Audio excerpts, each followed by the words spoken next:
chance to run, leave behind the said and done, figure out what's to come.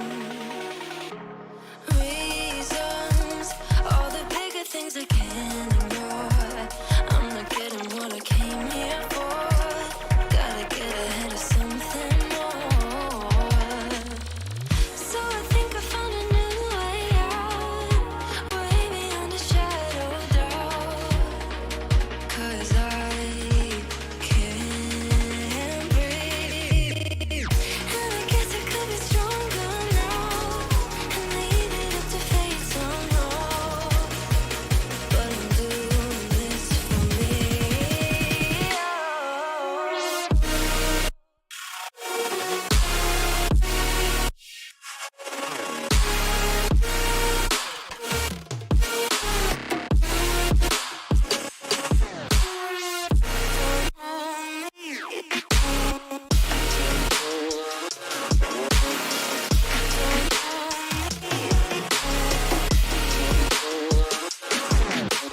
Give it up, baby, I'm not fooling anyone. Always going on and on. Can't you keep it to yourself for once? Oh, I think I found a new way out, way beyond your shadow of doubt. And I can't breathe. Oh, I hope you're keeping count of all the times you let me down, and all the things you said out loud, the bullshit I could cry about. And I know we could be stronger now and leave it up to fate somehow. But everything I do for me.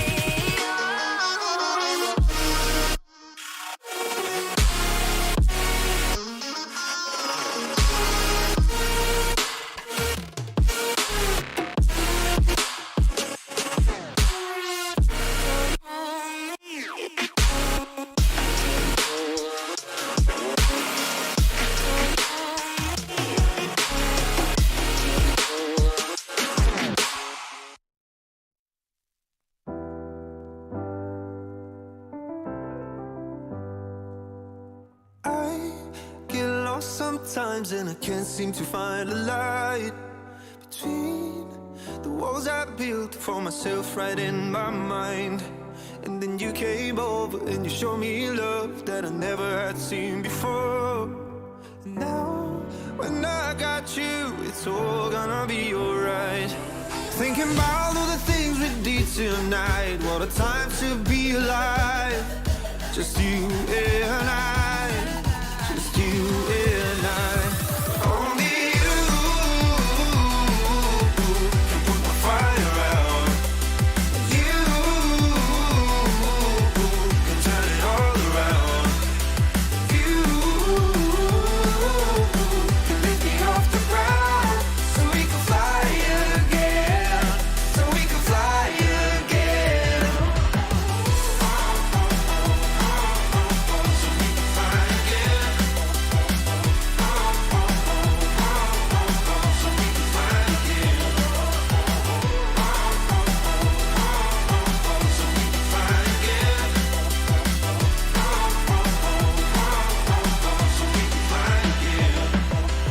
I've been trying hard not to go out of my mind. And all I need right now is for you to stay the night. But if you keep saying that you've got to leave, then I'm gonna be alright. As long as you tell me that we ain't running out of time. Thinking about all the things we did tonight, what a time to be alive. Just you and I, just you and I. Only you can put my fire out. You can turn it all around. And you can lift me off the ground so we can fly again, so we can fly again. So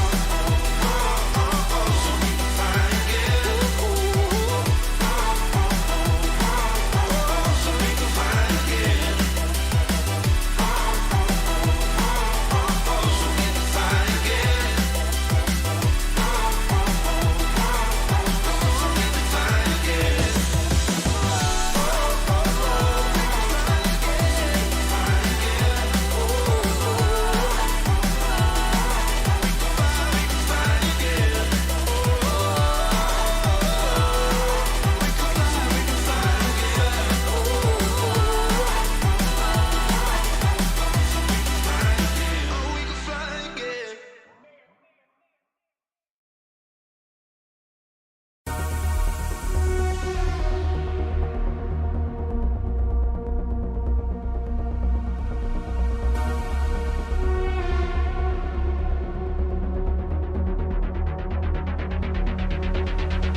more slowly than stationary particles. As strange and counterintuitive as it seems, time dilation is a law of nature.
feet.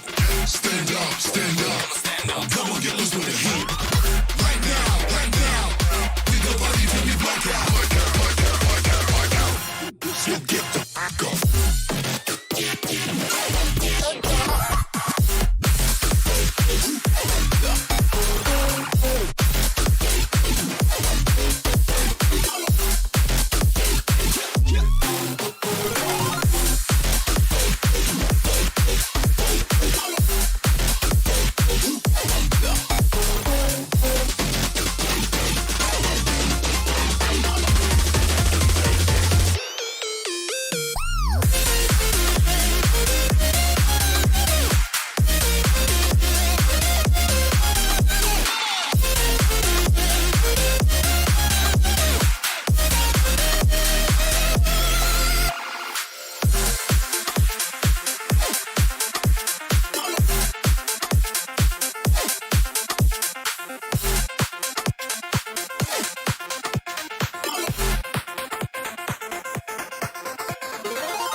And welcome to Simplay Motorsport here for our regular track Daytona road course. It is back and we are so glad to have it back on the calendar with us. I'm Mathew Duffin, joined in the commentary box by my partner in crime on a Wednesday night, Dan Davis. Dan, how are you this evening?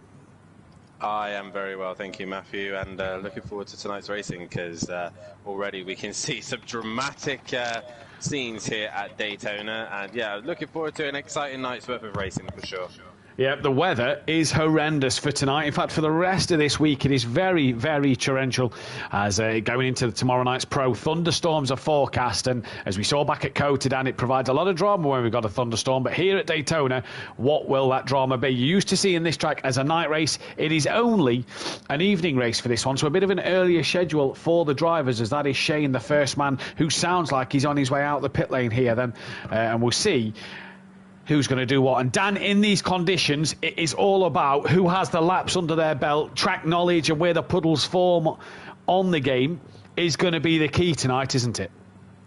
Definitely so. Advantages go out the window here, especially with wet weather conditions, and think that for Mercedes' advantage of a straight line speed will go right out the window. And it's not the first time we've raced here at Daytona in the wet.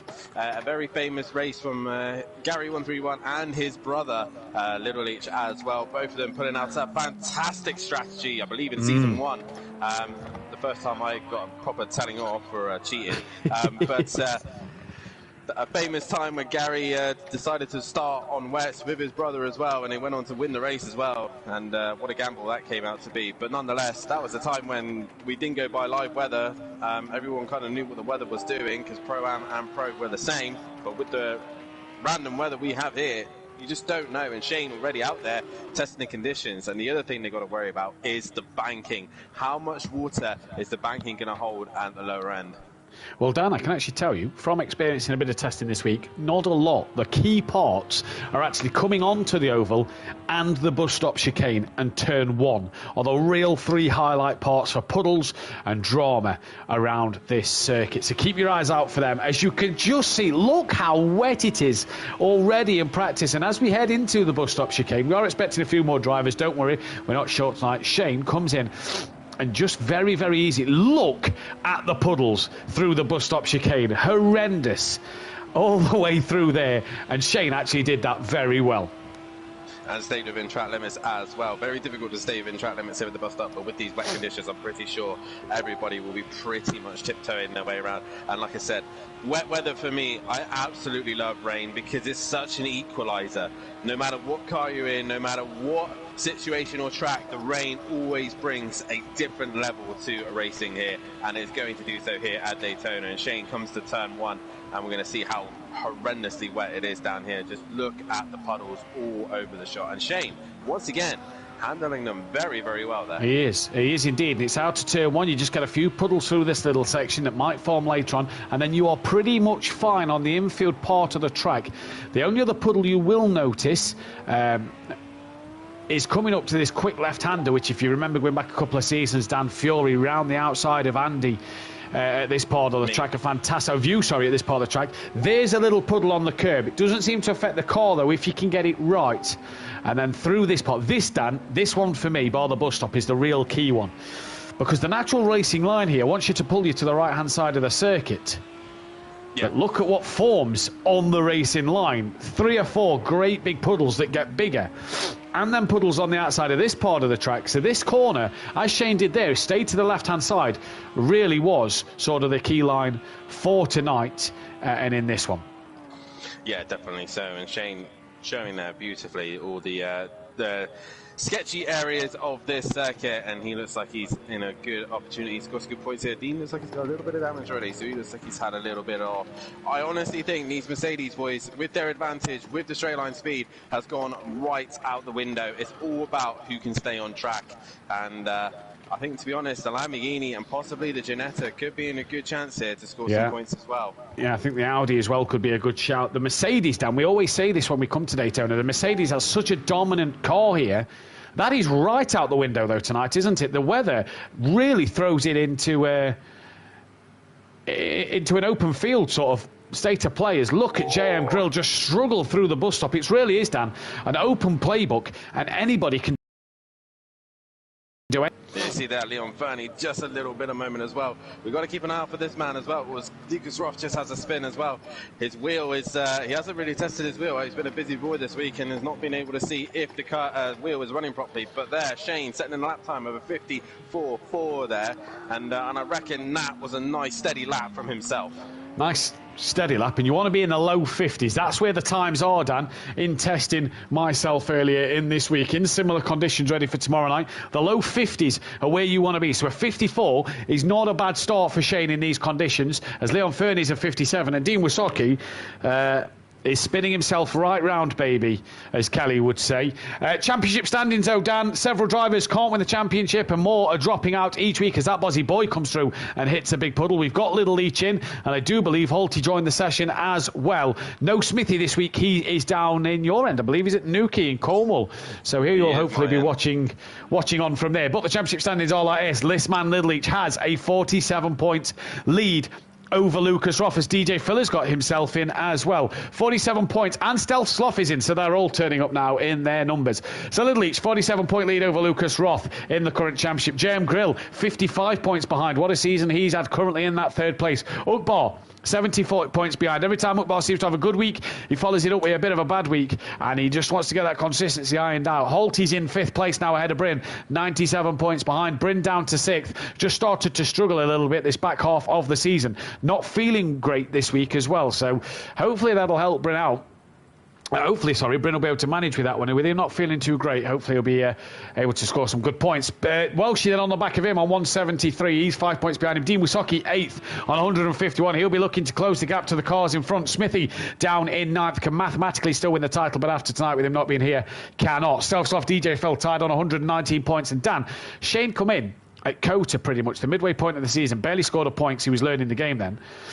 He's 19 points behind DJ Phil and Stealth Sloth already. What a season he has had, as he's gone even quicker.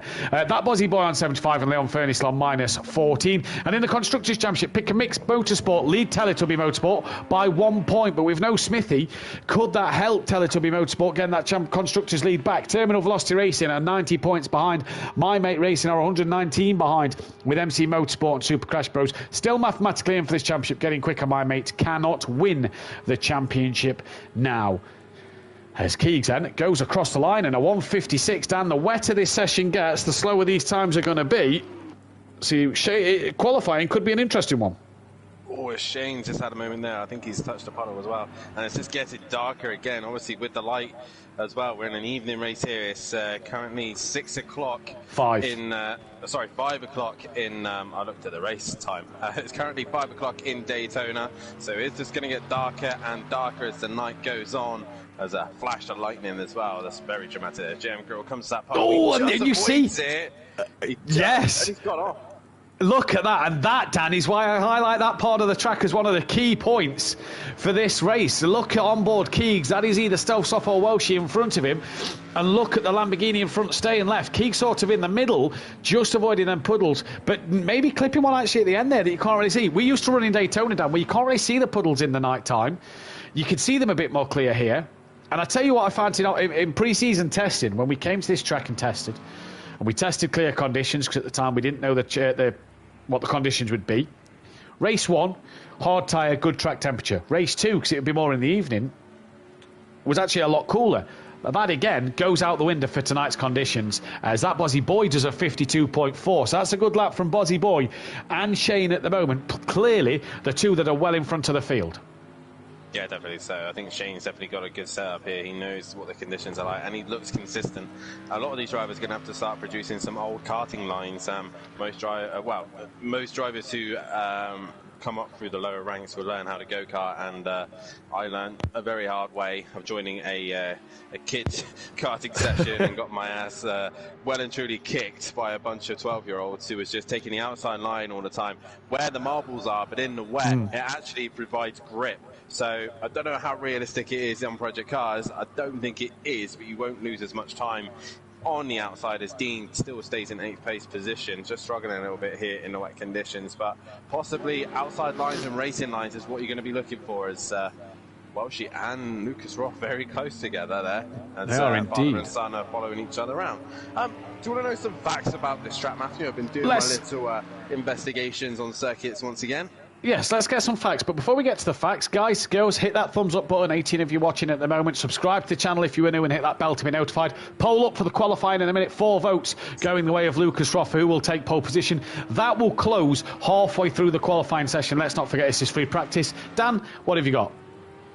Well, obviously, Daytona, we are located in Daytona Beach in Florida. We're currently 50 miles north of Orlando, and this circuit has been open since 1959 with the oval, but the sports section has only been open since 1985 to the present day. A capacity of 100,000 to 165,000 here, and it's obviously its most famous event here is the Daytona 500, which is NASCAR, and it's actually owned by NASCAR, this circuit as well. 3.56 miles long, with a couple of 12 corners in total, and the oval itself is 31 degrees banking. Current lap record is actually held by Alex Palou, an IndyCar driver, and he did it in a 1 minute 33.7 in a Cadillac DPI VR 2022 LMP endurance car. And the current record for the GT3s is a car that you would not expect to be the fastest around here. And I think Mike won't believe me when I say this, but it's the Ferrari 488 GT3 with a lap time of a 1:44.5, the one that me and Fury struggled to get it to go past here, and I think Mike and Monkey Boy are going to be in the very same boat as well. I think you might be right. There is Keegs and Welshie at turn 2 both missed the braking or hit a puddle and went straight on. Qualifying bans for tonight. That Bozzy Boy and Bryn will both have to start at the back of the pack, but given the conditions, Dan, that might not be the worst thing in the world. As we're back at Daytona, obviously we had Texas on the grid last year. What do we have at Daytona at the start? It's a rolling one. What does it normally cause? Plenty of drama at turn 1. So for that Bozzy Boy and Bryn, starting at the back of the pack might not be the worst thing in the world. Yeah, definitely not. Other facts that I forgot to mention as well. Matt, your favourite one is that lights weren't installed to this circuit until 1998. Yeah, so I can't get over that. The oval was completely dark before. So my sister was born in 99. She's 22 years old. The lights was installed a year before her, making them 23 years old. If I've got that right, if I haven't, tell me the math. But I'm saying the lights are 23 years old. That just seems bonkers. Like, I don't know. I can't get my head around that one. That seems crazy that they're that young, but the lights wasn't brought into the track before then. Yeah, it is a mad one. Also, the circuit is it's cost them $400 million to build this facility over the years. And due to the fans, this is named the World Center of Racing. And 3 drivers ever in the world of history have won the Daytona 500 and won the 24-hour. And those 3 drivers are Jamie McMurray, Mario Andretti, and AJ Foyt, who are the only 3 drivers to ever win the Daytona 500 and the 24-hour. And do you know what car won the last 24-hour of Daytona? Not a good one, I know that. It was an Acura, and I believe the Americans call them DPIs, which is basically their LMP class. I do believe that's what they call them. It was an Acura Cadillac. I thought it was the Acura that won it in Helio.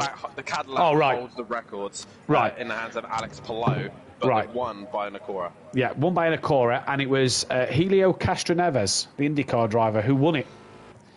Speaking of Palou, while we're on to him, did you see the news earlier today? No. Signed for McLaren for next year. For next year? I'm sure it said for next year. I don't know if it's McLaren F1, but Colton Herta as well this week, testing in the McLaren F1 car, I believe at Algarve. They're testing that this week. So, you know, a few IndyCar drivers getting in their McLaren seats and having a go. I arguably say this is going to mix the... I hope 21 people are currently watching, and I hope they get their opinions on this as well. Matt, you might disagree with me on this, but I think IndyCar drivers are better than F1 drivers, personally. I know one man that would disagree with you on it, and he's currently sat P1. Is it this man by any chance? Just a slight inkling that he might disagree with on that one. I don't know. I could see your argument for that. The thing with F1 cars, they have power steering. They have a lot of aids to help the car. There's a lot of electronical aids to help them drive. Also, they don't have ovals to deal with. While on the other hand, IndyCar drivers have no power steering. They're all pretty much identical cars. Yep. Same chassis. I think the only thing different in them is Honda or Chevrolet, isn't it? That is the only difference. And also liveries. So I think as well, some of the circuits that they race at, the likes of, this one, for example, but the Oval is a difficult circuit that they race at. Also, the Indianapolis 500 and so many other events that they go to. Road America, Long Beach. Sonoma, Watkins, Laguna Seca, Watkins, those circuits we've driven ourselves here at Watkins Glen. All the American circuits just seem to be absolutely gnarly and ridiculous. And there's so many people here at Simplay Motorsport that want more American tracks on the calendar because of the fact they're more fun to drive and more entertaining to stream. Pierre Motorsport in the chat saying it is the last year of the DPIs. Next year they're using the LMDH because I do believe, and this was from Mazda, that with all Peugeot and Ferrari and everybody coming into Le Mans, the Americans are coming over. We obviously had Corvette this year at Le Mans, didn't we? Had Cadillac this year, at Le Mans. And I do believe that the likes of Acura are bringing like an LMP car over to compete at Le Mans. Well, yeah, obviously the biggest thing here for us at Daytona is the fact that we run a 24-hour race as well with LMPs, and obviously this is one of their big events here at Daytona. So the likes of Cadillac and Acura are interested now to get involved, and obviously Acura being obviously the American version of Honda, they'll want to try and stop Toyota's reign at Le Mans. Yeah, and do you know what? This could make World Endurance a lot more interesting instead of just having Toyota dominate it by all these different manufacturers coming in. Yeah, it's brilliant news. Speaking of our 24-hour Daytona, we have to have, every time we come here, you've got to give a massive shout out to Mazda. And if you didn't see it, it was, this is going back some time now, about 2 years ago, or coming up to 2 years ago, Mazda we did a 24-hour race around here in which you was part of it. You won the GTE class. Mazda won the entire race, but did every single hour in the car. The only time he got out for a wee was when he pitted to make a pit stop. He didn't put the AI in, he did nothing, and won the race. And, a bit of a shout out to Champ, who pushed him hard all the way. And it was a game of chicken. Whoever went to bed first lost the race, pretty much, because the AI would have lost them the race. And Mazda did every hour of that race. And you have to have a shout out every time, as Shane is finding more time out there and the top 3 separated by 0.8 of a second. So not bad from Shane Uckbar and that Bozzy Boy, who really has a handle on his Mercedes-Benz out there at the moment.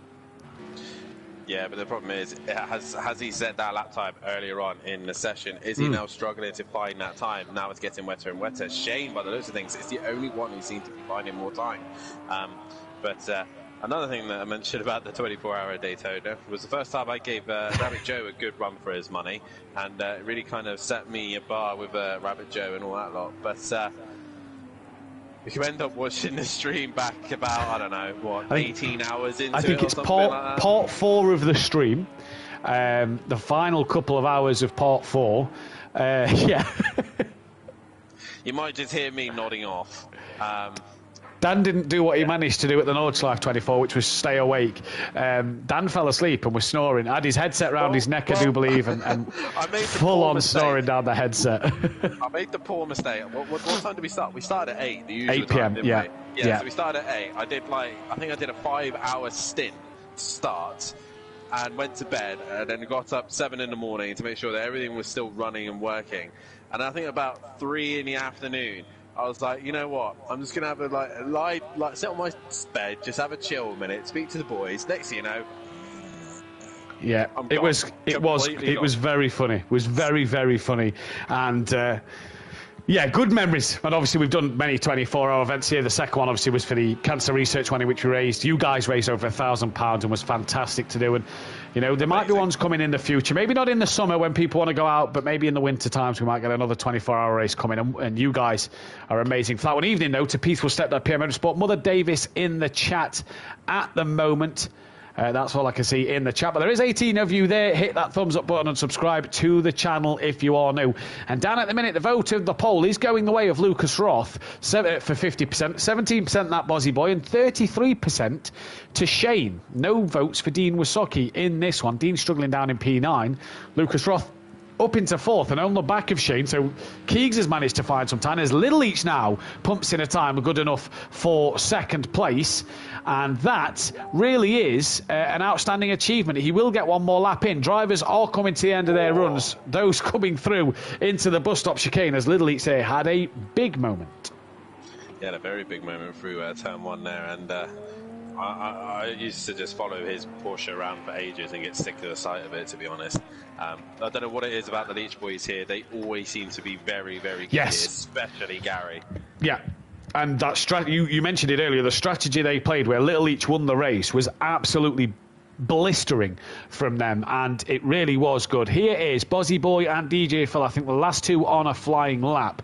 So the one in front is going to be Bozzy Boy to finish his time first. Does he improve? And he's got some good laps under his belt, ready to learn the conditions a bit more, and doesn't improve on his current lap time. DJ Phil down in 11th, 4.8 seconds off the back at this moment in time in the Ginetta, which in the dry would have been the slowest car out there. Stealth Sloth is the next man to improve. He's 2.9 seconds up, so could find a lot of time. And really, you'd say, Dan, that these are the worst of the conditions. You're not going to improve from this position.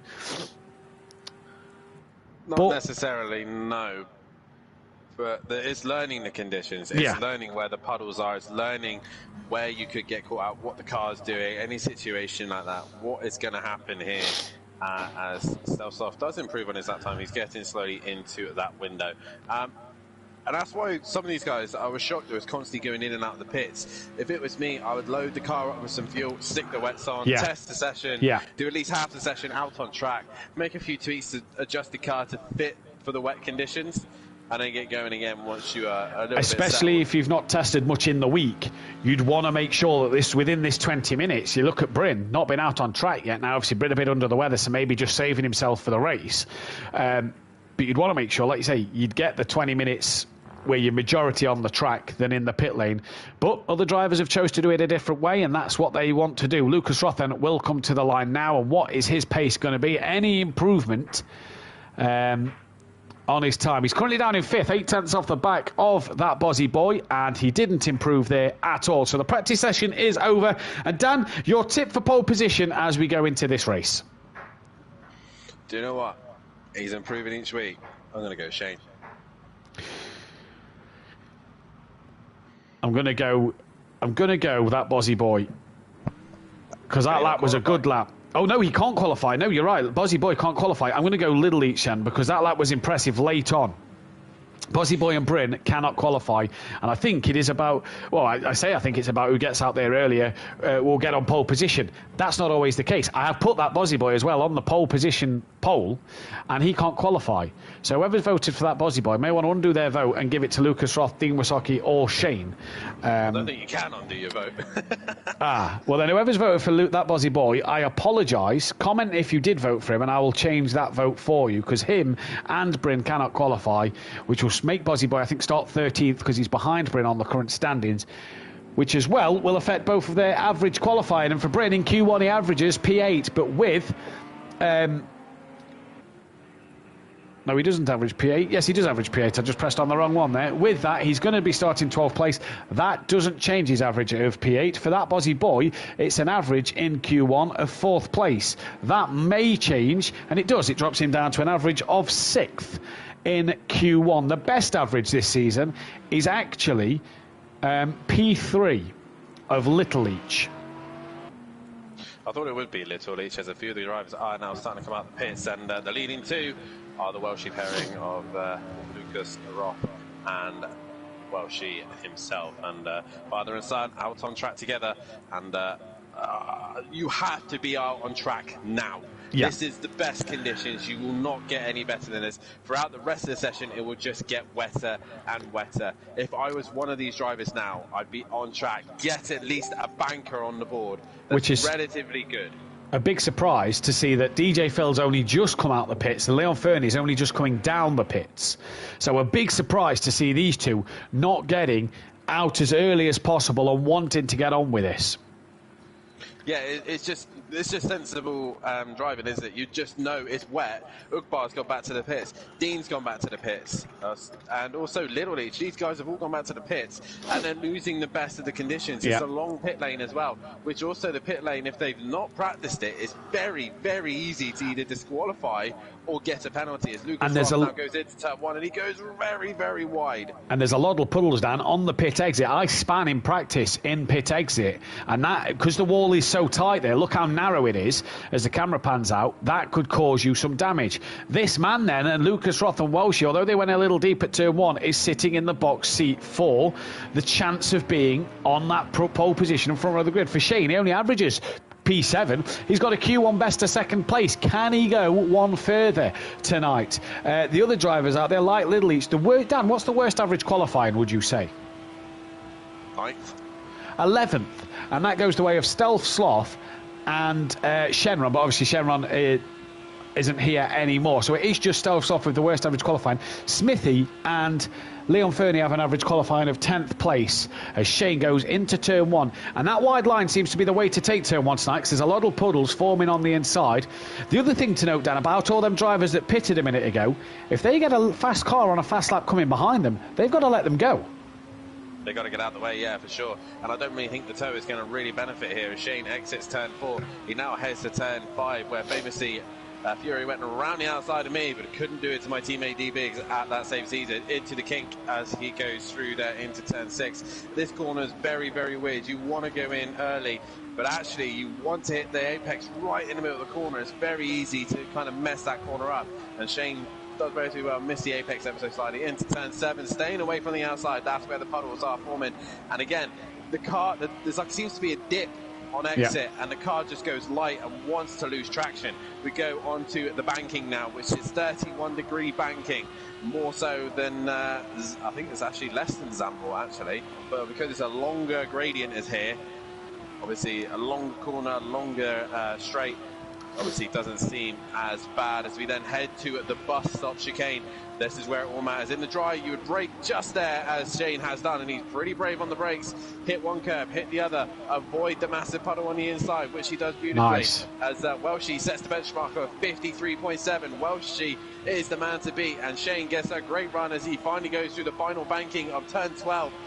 And like I said, it's all about drive. If you've got a good run through the bus stop, then you're going to be so good all the way through here. As we head through, it's overtaken now in the chat, saying good luck to all the guys and good luck to him tomorrow, because these are the weather conditions that are possibly coming his way as well. Towards the line, Shane, is he going to put it on pole position?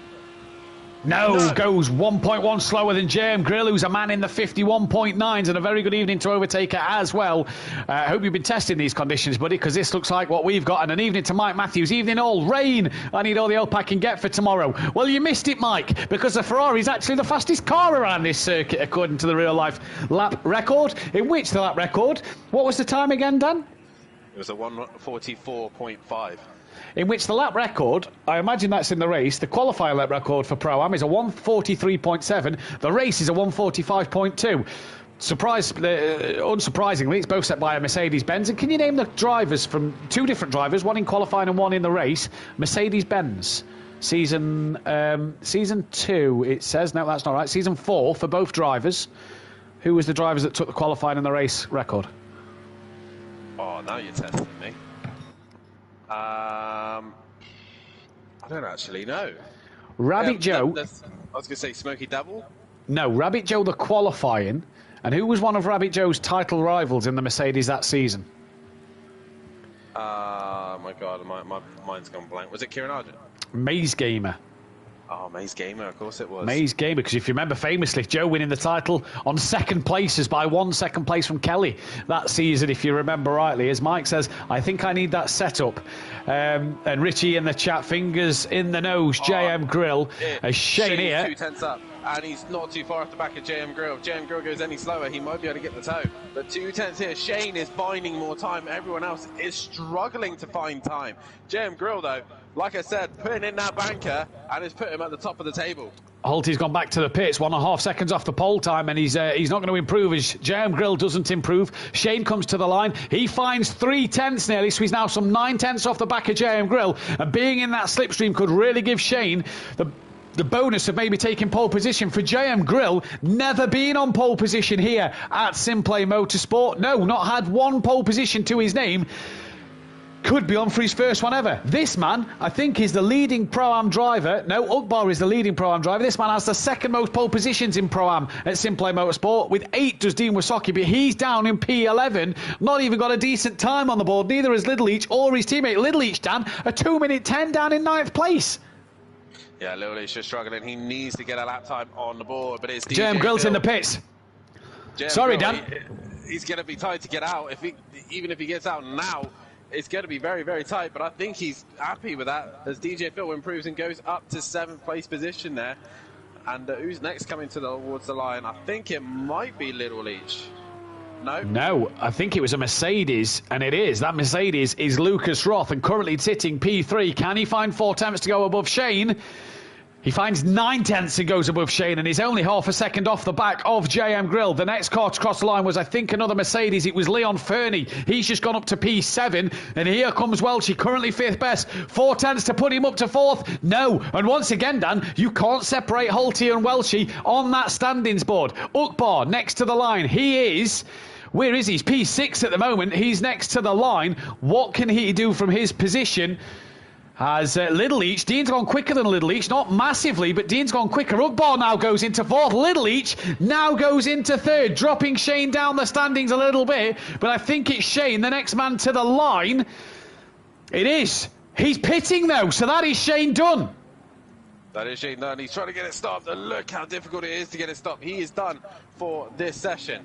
So, JM Grill now has just got that nervous weight of seeing who can produce their best lap times. Whoever's in the bus stop will be the first to cross the line, but will get another lap time. It is Holty, and once again, this man has been improving each round. He's been finding more and more pace out of this Mercedes, and has been working his way through it. PN Intercept, I hope for a wet race on F2, because I'm mad, and I really don't think that you want a wet race in those F2s, because they're horrible enough to handle anyway. Good chance at Paul Ricard that it could be wet, because every time I seem to race Paul Ricard on F1 games, it seems to always rain. Holty to the line, not going to improve this time round. Dan, one man who's not got close to a good enough lap is Dean Wysocki. Nowhere near close enough to a good lap, as he's coming to the line now, actually improves by 14 seconds. Just as I say that, Dean says, shut up, Matt, because I've gone P8 and I'm now on the pace of the boys around me. And once again, Dan, Holty and Welchie are inseparable.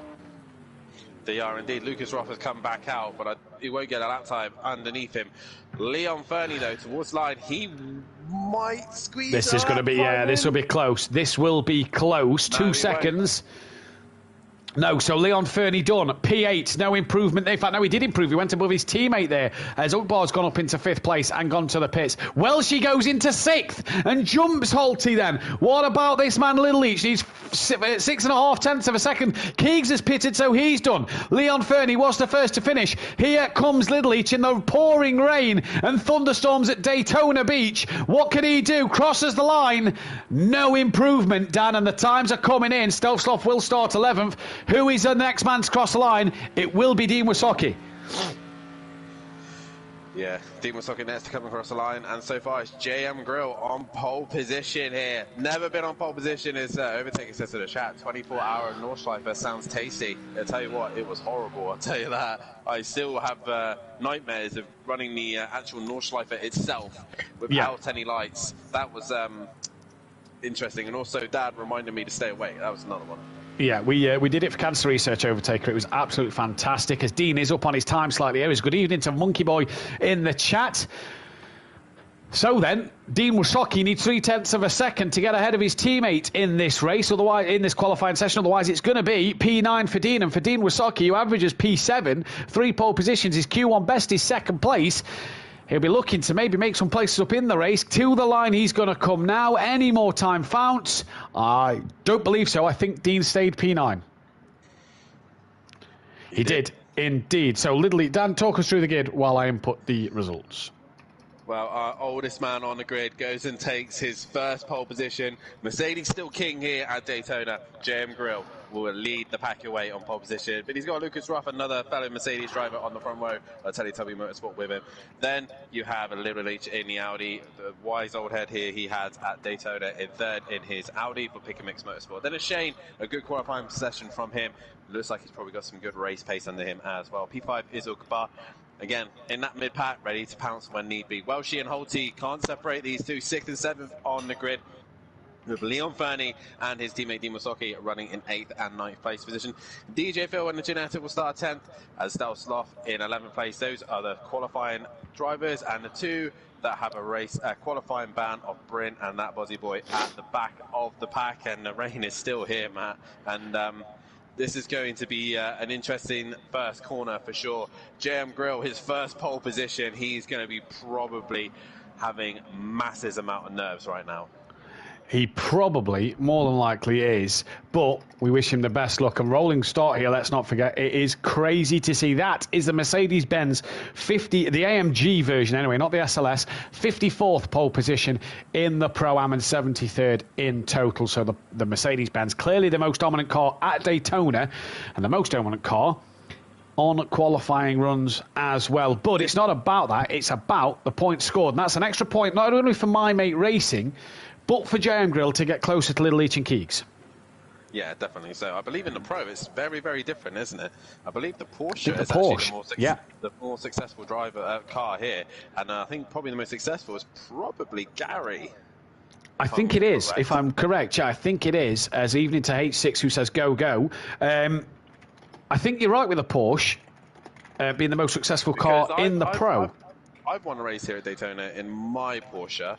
And I know Gary's won a few in his Porsche. Yeah, Little Leach has won that one where he pulled the good strategy. I think and Fury have won in the Mercedes. I think Mazda and Fury have won in the Mercedes. Mike has always been at the front in the Mercedes, but then always makes a couple of mistakes that he doesn't win. Always seems to be kind of leading, but then doesn't end it well. Does the peaceful pirouette? Just a peaceful pirouette, and quite a lot. And peaceful may pirouette through a few puddles tomorrow night. And you can get that one in there, Dan, if you want. While we're getting things in there, the race is about to get underway. We'll get back to this one a little later on. And a rolling start, you hear the rumble of the thunder, not the roar of the engines. And if you're Bryn and that Bozzy Boy, a bad start may not be the worst thing in the world at the back of the pack. We are green and go, though, for the race at Daytona. 6 races left in this championship. Bryn's made a good start compared to Stelsloff. Dean Wysocki as well. In fact, the standings have all gone a bit wrong because it says Dean is not started this race. So I don't know quite what's happened to the standings there. Either way, we are away saying Dean is 13th and a minute 34 behind. So I don't know what has happened there. We will get that one sorted then. Leon Fernie then up to 6th place. Everybody through turn 1 relatively cleanly. They are relatively clean through there as they all are making their way through the infield as that Buzzy Boy already trying to barge his way past Ukbar. Ukbar just didn't go. He just had no pace whatsoever as he left. Oh, Dean's off. He's into the wall already, so Dean Wasaki, our first incident there, but it's JM Girl, but he's got Lucas Roth breathing down his neck. Keeks is on a mission here, because he knows that Little Leach is leading the championship, and after his wheel mishaps last week at Bruno, he'll want to score as many points as he possibly can over Little Leach, but you see all the guys just struggling for grip there. And we do, and as it goes to the overhead camera, I think somebody has had a spin at this part of the track. Dean has struggled to get going here, and it has. Look at that, that's Leon Fernie and Welshie, and I think someone's just gone straight on. That looks like Ugbar's had a mistake. Stealth Sloth went straight on. Someone's in the tyre wall. It is Ugbar who's in the tyre wall. I don't know why it's glitched Dean out. It's done that from the start, so we will sort that out for Dean Wasaki. That is fine. We will get that one sorted. Dean's on my screen, so he is there. He is registering time, so... Yeah, it's saying 2 minutes 41 on my screen. I don't know about yours. 1:07 for me. Right, so we will keep an eye and make sure... Keys has made a right mess of that, and that's going to allow Little Leach now up in the second place position. Now Shane is right behind the Mercedes as well. Shane has just had a tiptoe start to this race, and Holty's at a moment. So's Bryn. Yep, so's Bryn. So, okay, so's Bryn then, and through the bus stop chicane they go, and we will keep an eye on Dean Wasaki. For anybody of you who thinks that that's wrong, we will keep an eye on that and make sure that that result is inputted correctly. He is not a lap down. Ignore the blue dot and the time Dean is behind. But this man, Dan, tiptoed his way out front. Lucas Ross got past Little Leach. That Mercedes power on the oval, still clearly the quickest thing, as all three drivers go very wide. Lucas Ross the widest, and Shane up onto the podium in P3, and JM Grill being allowed to pull away. Bozzy Boy, by the way, from 13th place on the grid at the end of lap 1 is P5, as Leon Fernie's up to 7th, Phil 8th. But how many of these guys have damage? The pit window opens at the end of lap 4. That was Little Leach who's had a spin. Shane's now up to 2nd, and Lucas Roth is back through. Does that Bozzy Boy get past Little Leach? Yes, he does. What about Holty? Holty has as well, just now, and Leon Fernie close to the back of Little Leach, but up to speed already. This then is really helping that JM Grill to pull away. But this man Shane, Dan, we saw in practice, had some really good pace, and he's got some really good race pace to back this up. All over the puddle. Oh, they've got to be careful of that puddle. They've just been sitting there testing it all night, and they're just going to lose out to Lucas Roth here, who's hunting them down. Look at these guys. They're not forgetting the puddle. Leon Fernie has driven straight through the puddle, and look at him just go deep there. All these guys have to try and avoid the puddle. A quick update as well, it has sorted Dean Wasaki's times out. He's 38 seconds off the lead and some 6 seconds behind that of Bryn, so it has been sorted out, thankfully then, for Dean Wasaki. But you're right, look though at the pace of the Mercedes as Keegs there kind of pulls straight in front of Shane and slams the anchors on for the bus stop chicane. Shane gives him a little tap. Lucas Roth will take that and look straight on the brakes to regain that time he had. And will he maybe give Shane the place back? I'm not too sure, but that a little naughty from Keegs.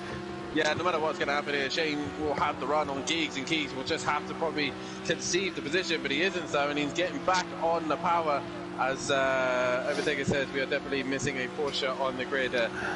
No, we're not. Overtaker, we're really not. We've had too many of them winning the Pro. It's about time that the Lamborghini or Mercedes had a win at something.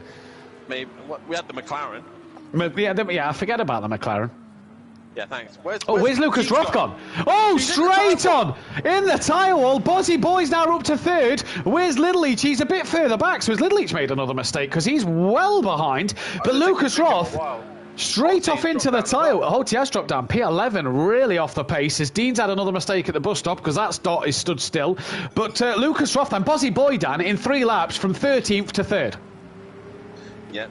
He's up to 3rd at the minute, but can he stay there? That's the question. With these conditions, anything can happen, and we don't know how long this rain is going to stay for. And even if it does go, how quick is the track going to dry? Are we stuck in these conditions? As Leon Fernie who's that? That's a car with his headlights facing towards us. That is that Bozzy Boy. So that promotes Lucas Roth, Little Leach, and Leon Fernie up the pack as well. Leon Fernie having a good start to this race. So just as we talk about him, as Bryn is in a lap early.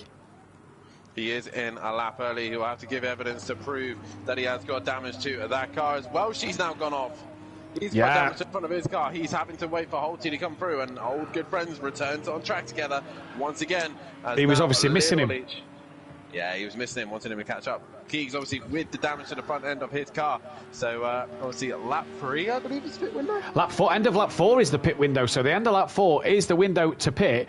As Bryn's dot looks like it's moving now. So that has been a 3-minute lap there for Bryn. So a bit of a shocking one. He has had a moment. Where has he had a moment? He looks very slow. So must have been the bus stop chicane, because Shane here is going to take the high side and he's going to try and go around the outside. But that Mercedes, look, he's just back up to speed, Dan. And the Mercedes is doing what it does best at Daytona and using its grunt to pull away from Shane. And the Mercedes looks of JM Grill looks like he's not won a race neither, let's not forget. Neither is Shane. Shane now going low, a quicker lap than JM Grill by some 3 seconds here, and JM Grill struggling. Leon Fernie on the back of Bozzy Boy, so Bozzy's got back ahead Leon Fernie, and that up front look is a very hampered Lucas Roth with damage, and Little Leach up front. Oh, I love a race, new race winner more than anything else. Yeah. James Grill has lost the place here. Shane's going around the outside. Shane is going for it, but James Grill was holding the inside as well. Oh, we love an underdog here. We love an underdog. One of these. I want James Grill to be the oldest driver here to win as Simplay Motorsport, but I want Shane to win because he's only been here for so long, and it'd be so amazing for him to get his first race win in these conditions. The 30 people is suited to this. 30 people watching the stream. Guys, girls, hit that thumbs up button and subscribe if you are new. You're here for the thunderstorms. The pit window opens at the end of this lap. Little Each has got past Lucas Roth. So has Bozzy. So has Fernie. What has happened to Keegs once again then? But this man, Shane, that JM Grill made a mistake at the bus stop last time around. Shane is hunting him down. 9 votes currently on the poll as well. Get your votes in on that one through. You think can will win. Shane doesn't have that many votes. He's only on 11% compared to JM Grill's 33, but he is right in this battle tonight. I can tell you who's that one person who voted for Shane as well, and that was me. I really want Shane to do well here. Come on, boy. You've got this. Just focus on your car and hunt down JM Grill. Look at the speed difference through the bus stop, Dan.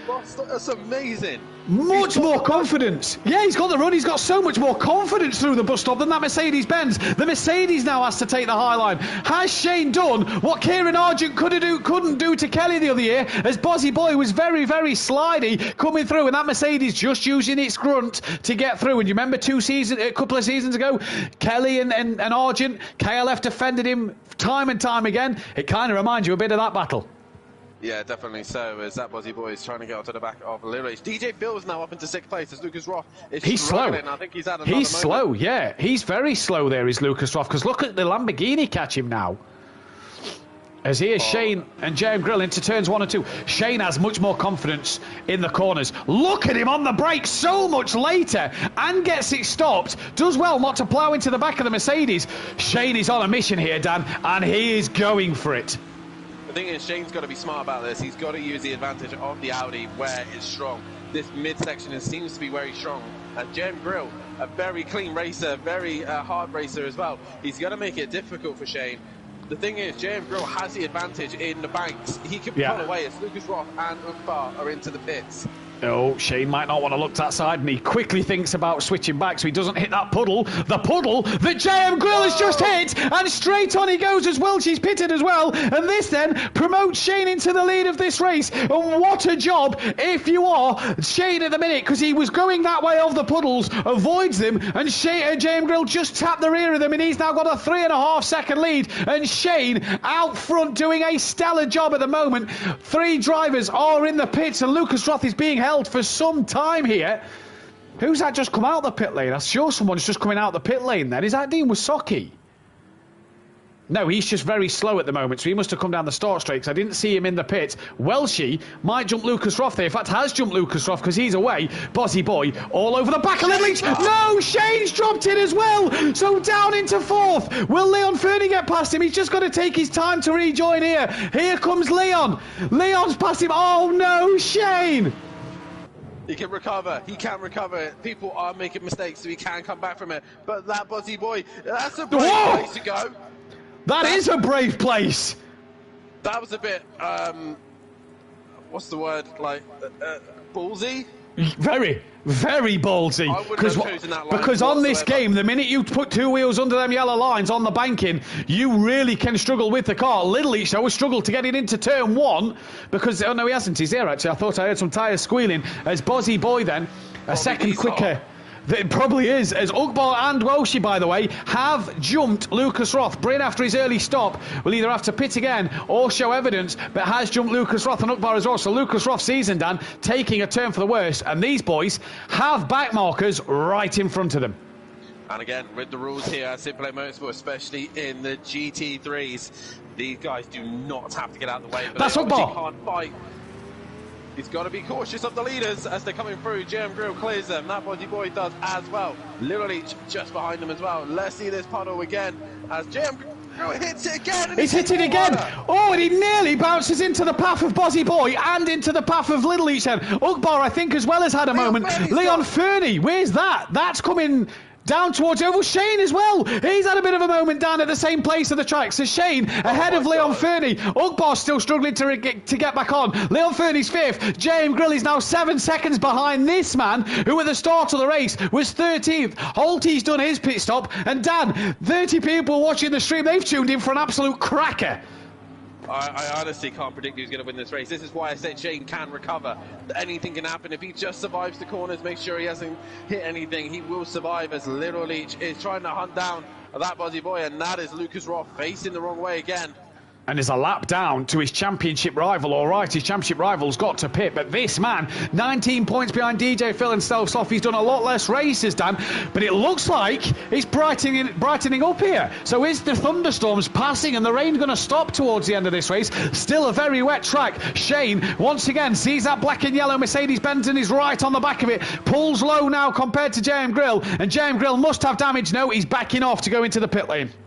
Yeah, I could just tell that JM Grill wanted to get into the pits, and look at this fight. Oh no, it's Leon Fernie lapping Ugbar. Leon Fernie has done a very good job of just keeping his nose clean, and he's now up into 4th place position. He could possibly on his way to a podium position at this rate, the way people are going, as Liam's very slow in this section. You see the Audi so much more confident through here, as they got Bryn beside him, probably why that Buzzy Boy was slower. Possibly is. So is that Bryn just in the way at the moment? He's on the grass a little bit, and Pierre Motorsport, I couldn't agree with your comment, and I think that's why Dan's just gave us a little chuckle there. Yeah, definitely so. As puddles are getting deeper in real life, F1 would have red flagged it. Whoa, Bryn! Whoa. Little Leach there was very, very brave to go that side of Bryn anyway, knowing that puddles form there. Now, like we say, the leaders don't have to, the black markers don't have to move out the way. Would it be beneficial for Little Leach to maybe pit? JM Grill out the pits ahead of Dean Wysocki, who is yet to pit himself. And on he comes now. Dean had a bit of a shocker and well ahead of Holty and Welshie at the moment, but Dean still having to pit, as is this man. But that Bozzy Boy, I bet he didn't expect to race win from 13th. That is lights facing us, and that is a yellow Lamborghini. Is it, Welshie? It is. Oh, Bozzy's hit a puddle now and has a wiggle. Bryn across the grass. He hits the puddles. Oh, Bryn, he's hit the puddles. Did he hit Bozzy? Little Leach has... No, right. Little Leach hit the puddles though, and he's gone round. Which has gave Shane an absolute massive chance to get past him. Bryn, who's had a moment, stays high and dry-ish out of the way for the time being, as I thought when Bryn had a spin there, he was just going to collect Bozzy Boy. Welshie then having a tough time of it. He's had a spin. He's nowhere near the back of Holty, and if you Dean Wysocki, maybe get in the pits, as Little Leach does come in now. Little Leach into the pit, so we're still waiting on that. Bozzy Boy, Shane, Dean, Leon, and Sloth. I think Bryn's in as well. I think Bryn's coming in as well. Yes, he is. So that then will be no further investigation, really, on Bryn's pit stop then, as Little Leach is in and gone. And Shane, oh no! Straight on at turn 1 and into the tyre wall goes Shane. And Leon Fernie now is P2. What a turn up for the books. Yeah, definitely so. And Leon Fernie now into 2nd place position. What a run he's having here, as also that Bozzy Boy from last on the grid leads this race. And Shane currently, with that damage, he'll have to carry that now. If you were Shane, you'd be wanting Bryn to be out the pits by the time you're coming round, so you can get in the pits and get your damage fixed now, because you don't want to be driving that round for too many laps. You want to be in, especially while it looks like it's brightening up, Dan. Get in and maybe get then the best. There we go, Bryn's out, so Shane can get in this lap. Maybe then get the best of the conditions, as it's going to start to dry here, and drier lines will start to appear. The puddles, though, are a different story, because they may not disappear. DJ Phil is also up into P4. Stealth Sloth is 5th at the moment as well. What a top 4! What a top 5 we've got at the minute. Oh, Phil, don't go there. Oh, do not go there, because that happens. Although that's an interesting way to take that corner. That was a good save from him, and Stelsloff's hit the same puddle. I think this is the danger zone. Little Leach has gone deep. Yeah, this and the bus stop are the real, and turn one are the three real dangerous spots that you pinpoint on this track. And Dan, the rain stopped, slowing. It's definitely slowing. I think it's clearing. It's definitely clearing. Obviously a little bit of lightning here and there, but it's definitely clearing. As Shane now, even with the damage, has now got ahead of Leon Fernie. Yeah, so has Leon Fernie made a mistake? As Liam's into the pits. He's got, Dan, such a good lead at the moment and has a real good chance here to make sure he can get this done. Shane, I imagine, look, I thought he had no front bumper there. Leon Fernie's going to come in. Shane is going to risk another lap. No, he's not. He's in. No, he's not. Oh, he's in. Oh, slow that down. Fast. Oh, yeah. You've got to slow that down a long time before then. That is definitely... And he's missed his pit box. So's Leon Fernie. Oh, they've both missed it. DJ Phil leads the race. Bozzy Boy now away. DJ Phil leads. Where's Little Leach? Because him and Bozzy Boy was the battle. Little Leach has passed that Bozzy Boy. And Stelsloff will also get through without pitting yet. Evening to Nicky. Hope you're well, buddy. And PN Motorsport saying that conditions that Smithy the GOAT would love. Bozzy Boy then losing out to Little Leach by going that extra lap and pitting, Dan. Yeah, that Bozzy Boy's got to worry about this man now, JM Grill, who could possibly catch it. Leon Fernie gets ahead of Shane as well in the pit stops. It's Shane carrying 10 seconds now. That's going to hurt him. DJ Phil leads this race. It's still him, Dean, and also Stelsloff, all yet to pit still. Yeah, indeed it is. So Dean down in 8th, may as well get his pit stop in and done and out of the way and see how many places he can get.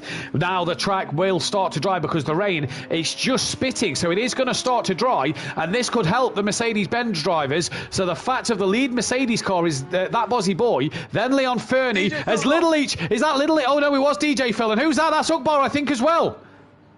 So both the Ginettas. Oh, Phil, another spin! He does the right thing then, goes to the centre of the circuit instead of trying to get back on track.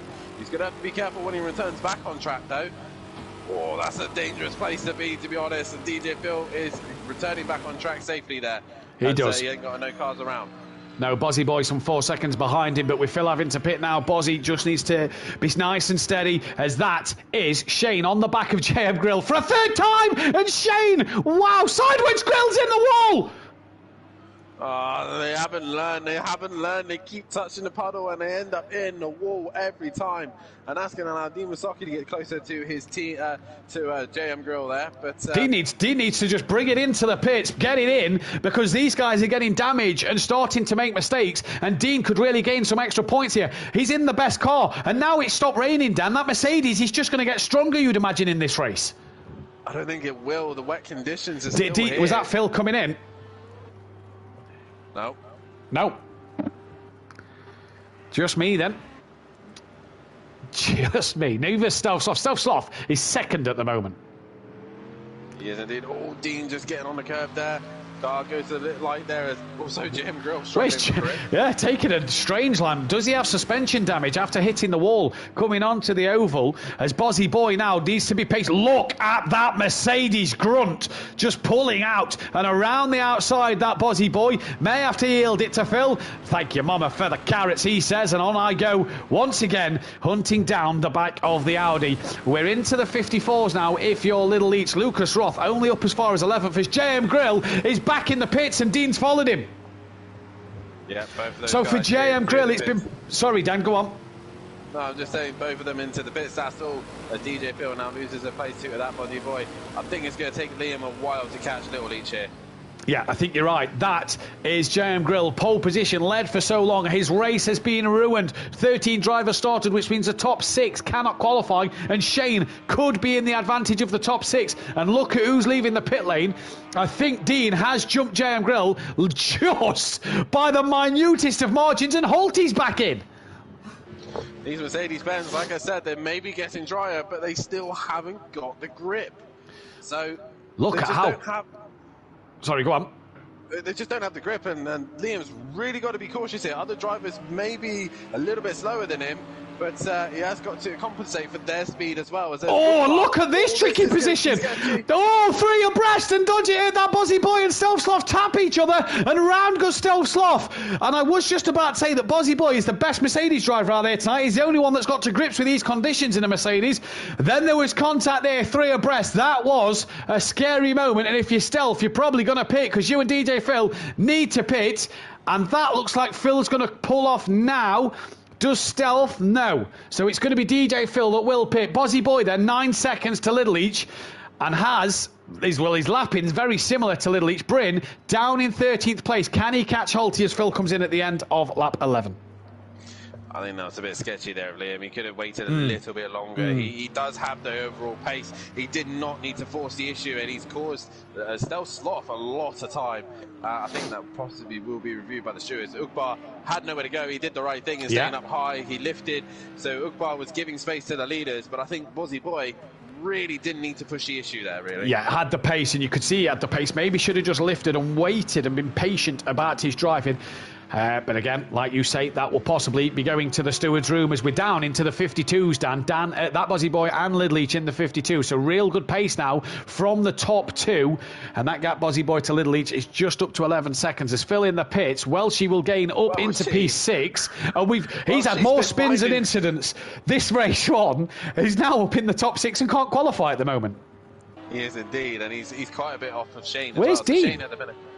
Dean is currently Dean and JM Grill could get DJ Phil here as well. Possibly so. DJ Phil not even out to the end of the pit lane, and both of these so two Dean through here. Another one, Dean, who's had a bit of a poor start to the race in the wet conditions, has slowly worked his way up the pack like Welshie. Yeah, definitely so. I think Welshie's still carrying a lot of damage, that Lamborghini. Not worth the point pitting. He's just trying to stay out there. Liam's made a mistake, I think. He's 18.1 off the back of Little Each. I think you're right there, Dan. I think he has made a mistake. He looks a bit slow. He's on 4th gear coming around the banking. You want to be in 5th before, by the time you hit the straight, in 6th maybe. Maybe he's not. Maybe he's not, actually. Changes in 6th. No, maybe he's not made a mistake at the bus stop. Might have been coming on. More people seem to be struggling coming onto the oval than the bus stop itself, as the poll is now ended. And you guys voted JM Grill and Lucas Roth to win this race. And they are 8th and 10th at the moment. Ukbar back into the pit. Stealth Sloth now in at the end of lap 12. So Stealth Sloth in. And that is Dean and JM Grill that's had a mishap coming down to this corner. And Puddles, was it maybe? Again. Yeah, I reckon so. Stealth Sloth then into the pit. Shane gets past him. Shane on for a top 4 here. What a job. Leon Fernie as well, P3. Fantastic drive for him. So he's on minus points. Fantastic drive for him at this moment. Stealth Sloth in the pits. Can Welshie get past? There's another car coming in. So who's had it? It's a lapped car coming in the pit lane. It's Holty again. So Bryn up to 12th. And Ukbar's only just left the pits. Someone's off at turn 1. Well, someone was very slow at turn 1. Dean ahead of JM Grill. And if Welshie's carrying damage, can Dean catch JM Grill? And look at Shane, lapping the same as Little Each here. A couple of tenths slower, Dan, but really on it. It's Leon Fernie. While Shane's 2 seconds a lap quicker, you do not want to be doing that. Especially if the guy behind you's got a gap you by some 10 seconds at least. Yeah, definitely so. Is the track drying, or is it still wet? The bank looks dry, or drier, but there's still some major puddles. Also, these wet tyres, if it is dry, Dean goes very wide there. Careful of turning back on track. If the track is dry in some places, the wets are going to struggle. By the way, Stealth Sloth, after his pit, is P5. Yeah, it's P5. P5, yeah. He's nowhere near the back of Shane, which he'd want to be for that 10 seconds. We think it's 10 seconds. But nonetheless, this is a good drive from both MC Motorsport drivers. Do you know what this race is reminding me? What? It's reminding me of season 3. Yes, okay. Season 3, Oscherslaben. Yes, where you're in a situation of you don't know if it's dry enough or wet enough. Keegs back into the pit lane. Now then, is that for the soft tyre, I wonder?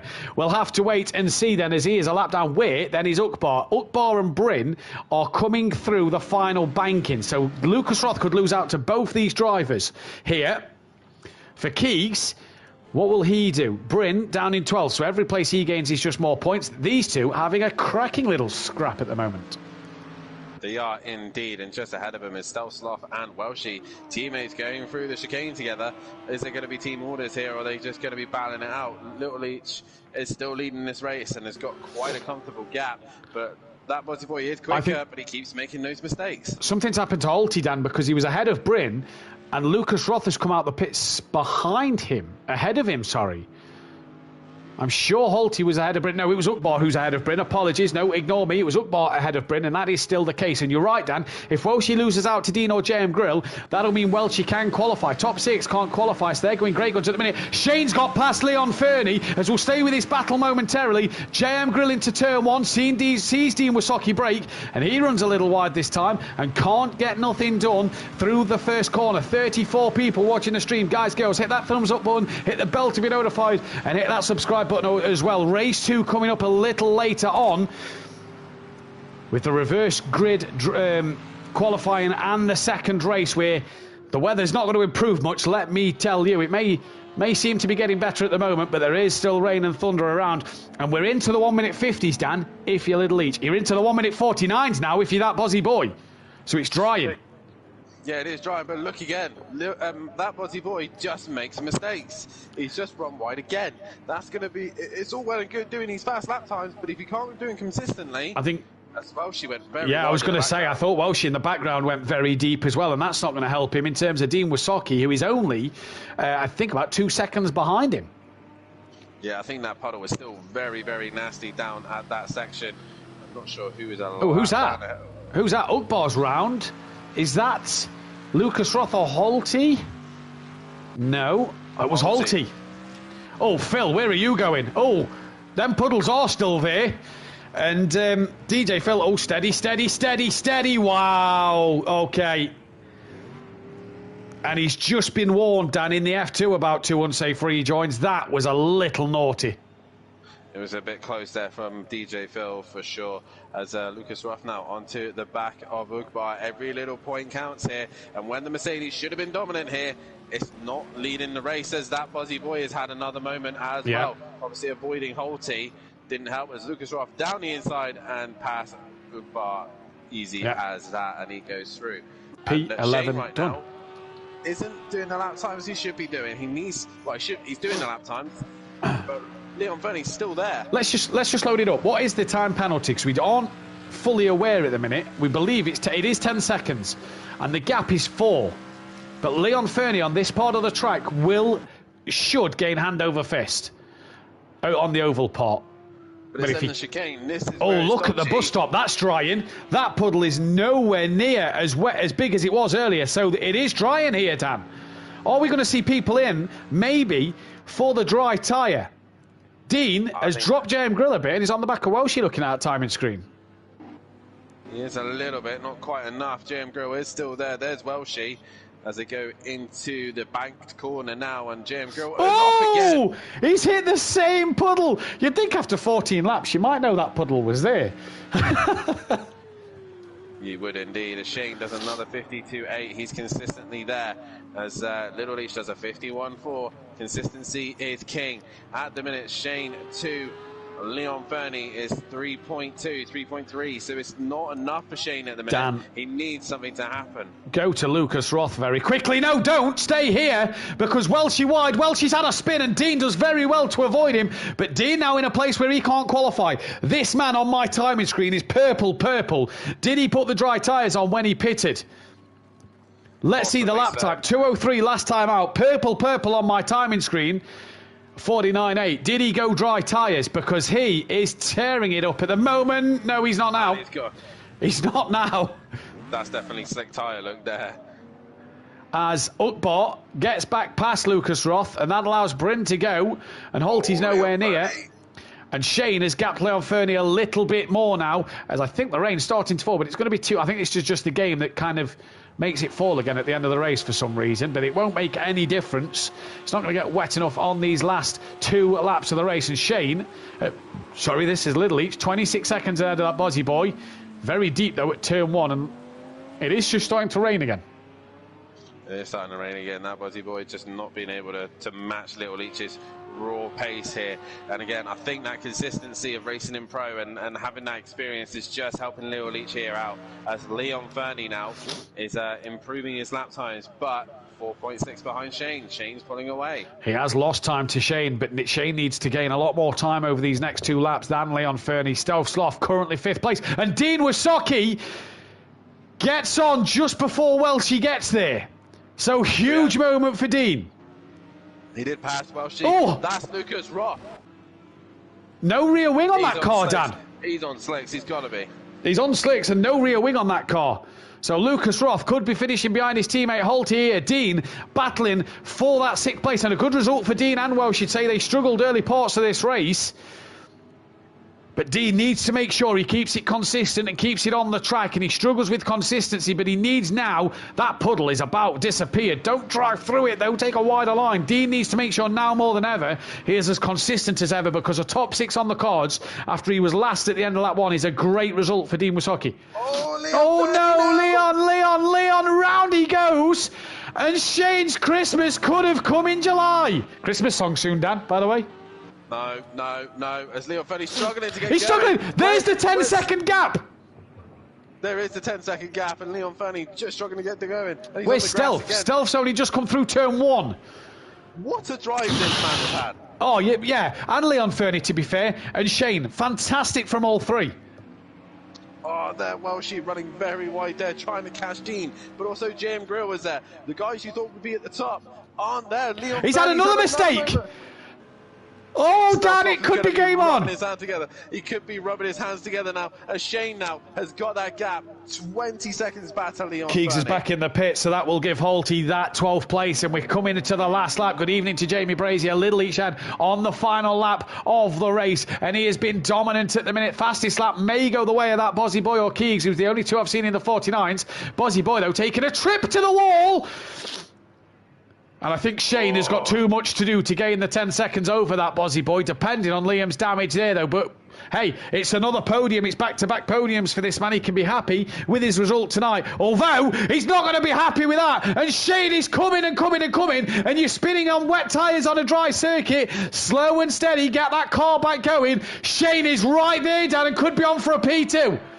Little Leach is in the zone. He's well gone. And those tyres are going to be burnt up. Shane is going to be hunting that Bozzy Boy down. Liam can't afford another mistake. He cannot. If he does, Shane will get past. And it will be 10 seconds that Shane has to find. It'll be very, very unlikely. But that Bozzy Boy, what damage is he carrying? That's the question. What damage is he carrying? He also needs to find a wet part of the track, Dan, to maybe get them tyres a bit cooler. Possibly so. He's going to be pushing those tyres a bit too hard, but this man, he's showing his experience, he's showing his class. Ex-pro constructors champion with his brother. Oh, I can't speak then. Little Leach. What a drive. Great performance. Great performance. To say that early on he didn't look like he was going to be even in the top 2 for this race. He's going to cross the line. He loves Daytona, and he wins once again here to take that result. Now then, Bozzy Boy, have they done the bus stop? No. Shane here could have one last chance. Bozzy Boy will want this podium. Leon Fernie is only 12 seconds ahead of Stealth Sloth, so any more mistakes from him and that could be game over. Nice and steady from Bozzy there. Also make sure he gets a bit of a cold puddle to splash them them wet tyres.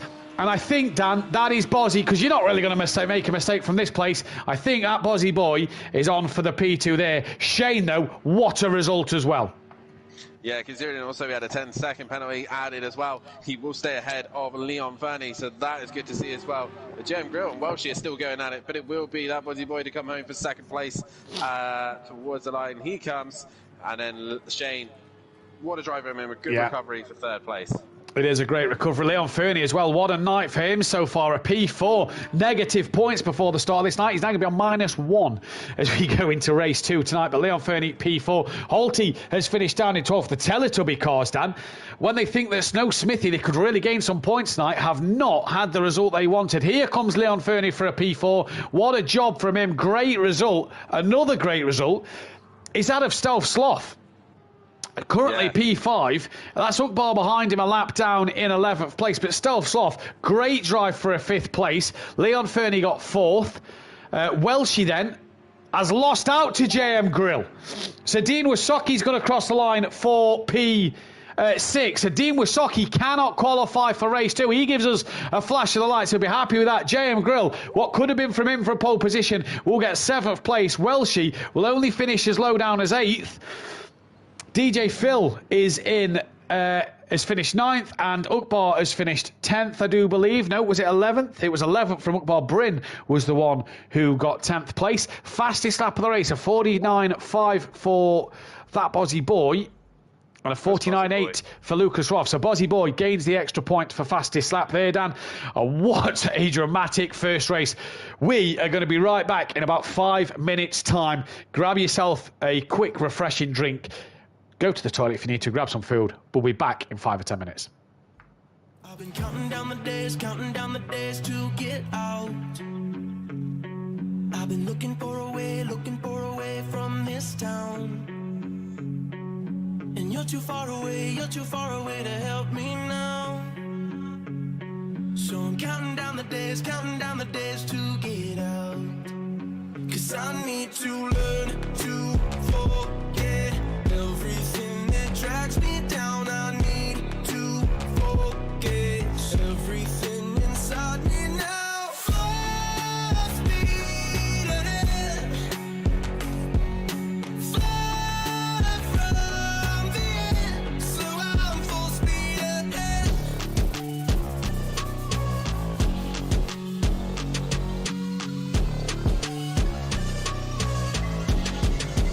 Full speed ahead.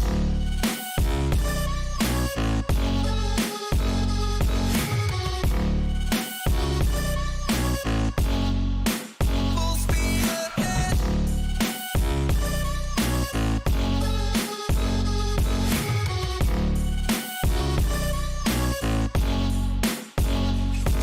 I've been staring at the sun in my eyes. I've been keeping on the run every night. But you're too far away to see the signs. So I'm staring at the sun till I'm dry. 'Cause I need to learn to forget everything that drags me down. I need to forget everything inside me now. Full speed ahead,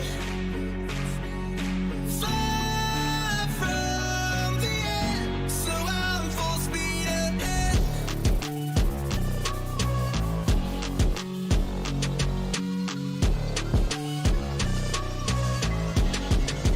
Full speed ahead.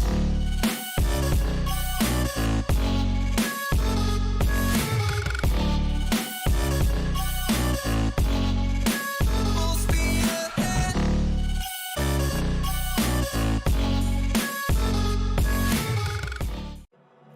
I've been counting down the days to get out. I've been looking for a way from this town.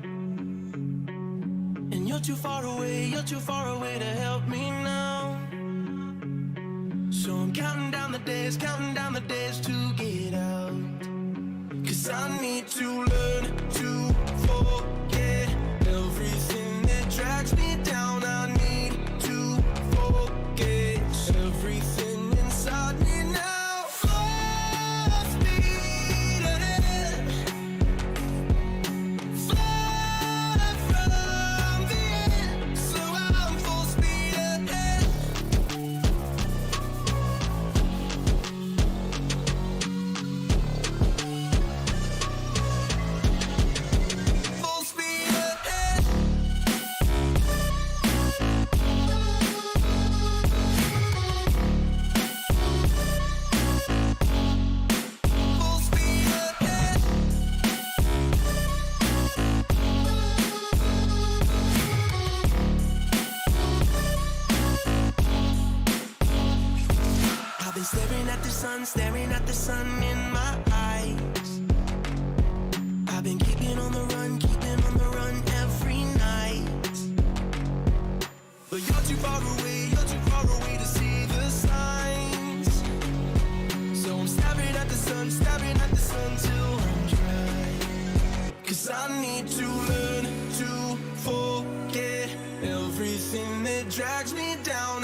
down the days to get out. I've been looking for a way from this town. And you're too far away to help me now. So I'm counting down the days to get out. 'Cause I need to learn to forget everything that drags me down. I need to forget everything inside me now. Full speed ahead, fly from the end. So I'm full speed ahead.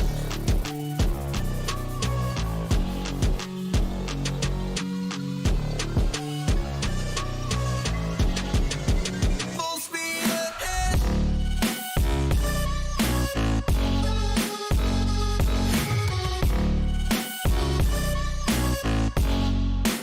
Full speed ahead.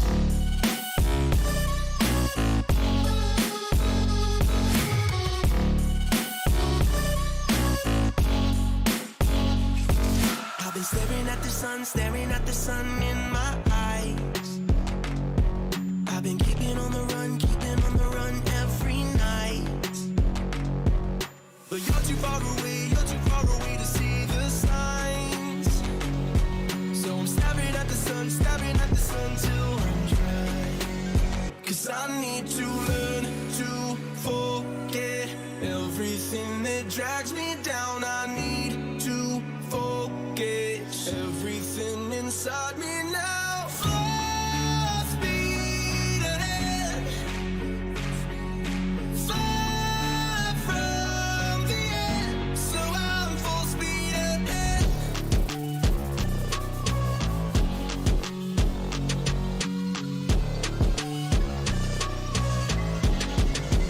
Full speed ahead.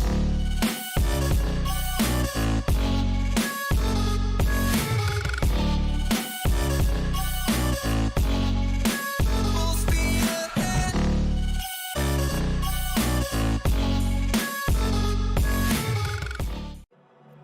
I've been counting down the days to get out. I've been looking for a way from this town. And you're too far away to help me now. So I'm counting down the days to get out. 'Cause I need to learn to forget everything that drags me down. I need to forget everything inside me now. Full speed ahead, fly from the end. So I'm full speed ahead.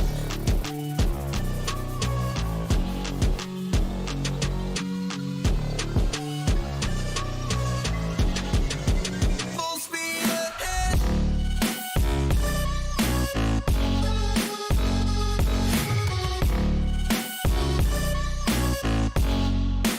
Full speed ahead.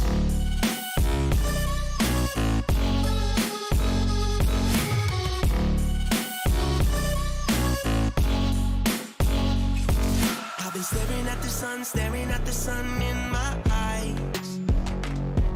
I've been keeping on the run. Ready to go for the I can't even remember what number round we're on, but we are getting towards the end of the season. Round 20. Thank you, Dan. We are getting towards the end of the season. Let me just run you through who can still, who's doing what in the championships, who can still win what at this moment in time. Little Leach has a 69-point gap over Lucas Roth, and he's getting closer to that title. He's grabbing it with one firm hand at the moment. JM Grill is only 1 point behind Lucas Roth, so really good stuff for JM Grill. Ukbar in 4th place. He's 90 points behind. Holty is P5. Bryn's got closer to him, but Welsh's also got closer to the pair of them in 6th and 7th. Dean Wysocki 20 points behind Welsh, down in P8. Dean cannot win the championship. Neither can Smithy on 139 points. He's only 9 points clear of Stealth Sloth at the minute. DJ Phil on 126, and Shane is now 11 points off the back of DJ Phil, so getting close. That Bozzy Boy gains to nearly 100 points. He's on 96, and Leon Fernie on -1, so he's got a real good chance of being in that position of being in positive points points at the end of the evening. Constructors' Championship looks a little bit like this. Pick-a-Mix Motorsport extend their gap, even with the driver short. The GOAT not here, and Little Each picking up the pieces. 19 points is the gap to Teletubby Motorsport, with Terminal Velocity Racing at 103 behind. They're only 10 ahead of My Mate Racing, who are fighting for that P3. MC Motorsport, great result there for them as well. They are keeping tabs on that P3 spot as well. The Super Crash Bros 148 and getting quicker, My Mate, are... Now, cannot win the championship and are on 160, but they've nearly scored as many points as a team as Dean Wysocki has done on his own. So that's good to see. Top 6 cannot qualify then. So Stealth Sloth, Dean Wysocki, Welshie, Shane, that Buzzy Boy, Leon Fernie and Little Each cannot qualify. And speaking of that Buzzy Boy, we've got him here for a quick chat. Liam, we didn't get to speak to you last time out, but this time another solid podium once again.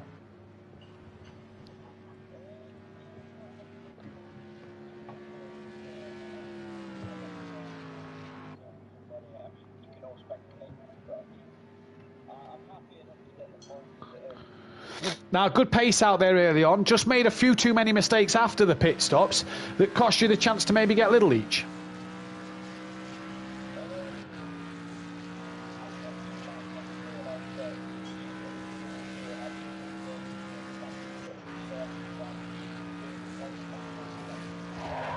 Whoa!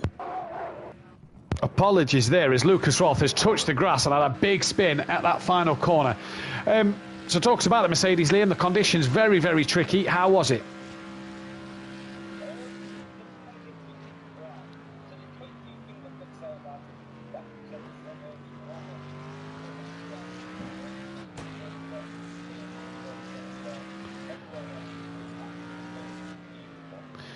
Race 2, what can you do? It looks like you're going to be starting mid-pack. What can you do from there?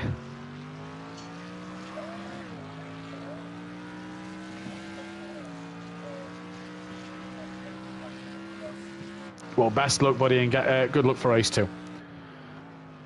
We've got Little Each in with us as well, as Lucas Roth has picked himself up a grid penalty there then, Dan. So not a good start for him in this second race. And Craig, you like Daytona. You've always seemed to go well around Daytona, and that was another masterclass. Yeah, one of my favourite tracks. I can't moan about this track, to be fair. It's always been kind to me. Great result, though. It didn't look like it was going your way early doors, but towards the end of that race, it started to come good for you. Yeah, just pumping consistent laps, trying to keep out of trouble, and luckily I managed to jump more in the pits. What can you do going into race 2, buddy? Because obviously the rain looks like it's going to come back around, but it looks like a dry start. So the Audi good in the wet? Yeah, it's not bad. It's quite grippy, so hopefully when the rain comes, Mercs will start making mistakes, and I'll just hopefully come through, and we'll see what happens. And how did the Audi feel in the wet early on? Yeah, good. My tyres are going off lap 14. They won't start drying up, but if it ends wet, it should be right. It should be good. Well, we wish you the best luck, buddy, for race 2. Cheers. So, Dan, 2 drivers there, very, very happy with their performances. Yeah, shame we couldn't get a chain in as well, and according to the guys, they couldn't hear Liam. And don't worry, he said that the beautiful conditions that was the rain. So you didn't really miss much. So other than that, that will be because he's on his mobile, I do believe, so his settings might not be correct on there. Either way, this has been a very, very sloppy qualifying session that I've been watching. Yeah. Ukbar has set a lap time, but not really representative. Well, she's only now come back out on track. Dean hasn't come back out. Dean doesn't need to qualify. But JM Grill. And Bryn. I don't know why he's still in the pits. And Bryn, yeah. Oh, excuse me. So, 2 drivers. I'll let you carry. Are we okay? Are we there? Are we ready? Yeah. I don't know. So JM Grill and Bryn then not yet come out the grid for qualifying as Dan carries on sneezing. Yeah, at the minute a very interesting place to be because Bryn can qualify but he's down in P12. JM Grill can qualify but he's down in P9. Holt is currently on pole 2 seconds quicker than Welsh. He just come back out the pit lane. 4.5 minutes remain, and so far these drivers at JM Grill, 22% of the votes have gone JM Grill's way for pole position here, but he cannot qualify. But he hasn't qualified yet. I've just messaged him in the Discord saying that he can go out on track, so hopefully he goes out on track. Hopefully so. The top guys that can't qualify are all in the pitch, just James Grill and Bryn that haven't yet gone out on the track. I've just messaged Bryn, so hopefully he sees that and we start to see drivers maybe make a move. Hopefully so. Definitely don't want to ruin their opportunity to get out on track and qualify, but at the minute, those boys aren't coming out. Right, Bryn will not be qualifying. What is that? Somebody in the household has left the ring on, and some oven gloves have caught fire. So he's had to get his 2 little ones, a 2-year-old and a baby, out of the house, as well as the other 2 kids and his wife out of the house, so he can deal with it. So we hope everybody's safe, first of all. We hope Bryn will be able to make the start of this race. There's Jam Grill, he's rolling. So we hope everybody's safe at Bryn's, and we hope everybody gets out at Bryn's. We hope Bryn can get back racing. Yeah, interesting one then for Bryn there. Okay, let's hopefully he gets back out on track later on, as Jam Grill has seen my messages and he is going out to do qualifying. He should be able to get at least 1 lap on this belt, as Lucas Roth goes fastest overall, as he then drops it into turn 1. Yes, he then drops into turn 1. So it looks like Bryn then maybe qualifying P12 then, because of the fact he's probably not going to get out of the pits from here. James Grill is going to have 1, maybe 2 shots at this, which means Shane will start 11th. Leon Fernie will start in 10th. James Grill should get a lap in, which means Buzzy Boy should start down in 9th. The Little Eat should start in 8th. Stealth Sloth should start down in P7. And Welshie will need to do a lap time, which he is doing at the moment, and he's currently P3 as Ukbar in that Ginetta. I thought the Lamborghini would be quicker than the Ginetta, but Ukbar doing great things at the moment. Well, it's not a shot really, and we now come to learn that Ginetta is very good in middle sectors. So like Spa is very, very strong in the middle sector at Spa, and that's where it got its advantage of being on pole position there. So if Ukbar has hooked the middle sector up, then the Ginetta should be fairly good around here, especially at the bus stop. It should be very good in the bus stop. The other maintain its speed through there. True. Lucas Roth then with his grid penalty will mean that Halty will go on pole. Either way, for Teletubby Motorsport, this will put an extra point closer to Pick and Mix Motorsport then in this one, as they get closer to the to them in the Constructors' Championship. It will indeed. DJ Phil coming around the track now. Luckily, no Smithy, so I can pit whenever I need it, says a little each. So it's going to be an interesting race too, for sure. And it looks like we've still got weather forecast. At the minute, it's dry for now. As DJ Phil comes towards the line, does he improve? He finds some time, but he does not improve on his position. Welshie coming towards the line. He looks like he's got damage to the front end of his car. But towards the line he comes. Does he improve? No. JM Grill now starts his 1 and only lap, just like he's messed up turn 1 ever so slightly. So we hope Bryn gets in for the race. That is the big hope at the moment. We hope everybody's okay as well in the household. And yeah, he will not get a qualifying lap in. As the night descends down, it will be 7 o'clock, and Ukbar goes within a 10th of Lucas Roth. I said about maybe a point for the Teletubby Motorsport boys. Well, that is out the window, because Halty's in the pits and Keegs has a penalty. We've lost Dean, so Dean needs to get back in as soon as possible. Luckily, his teammate is still, not his teammate, sorry. JM Grill is still on track, so is Lucas Roth and Ukbar, so Dean should hopefully get back in. Bryn, we all just hope that he can get back behind the wheel again, as he's gone from driver to firefighter all of a sudden. Yeah, he has. He's gone from racing race 1 to firefighter in race 2. Should be interesting to see where this man goes. He's had 1 shot at it. He was on pole position for race 1. Has he got a setup for the dry? That's going to put him pole position here. 1 lap. Can JM Grill pull it out of the bag? Can JM Grill pull it out of the bag? This is the biggest question. There are still 2 others on lap. Ukbar and Lucas Roth at the minute. As Matt is aggressively typing in the background. Yeah, apologies. I'm getting called off of Dean at the moment. Obviously, I can't answer. Dean's game has crashed, is what he's telling me.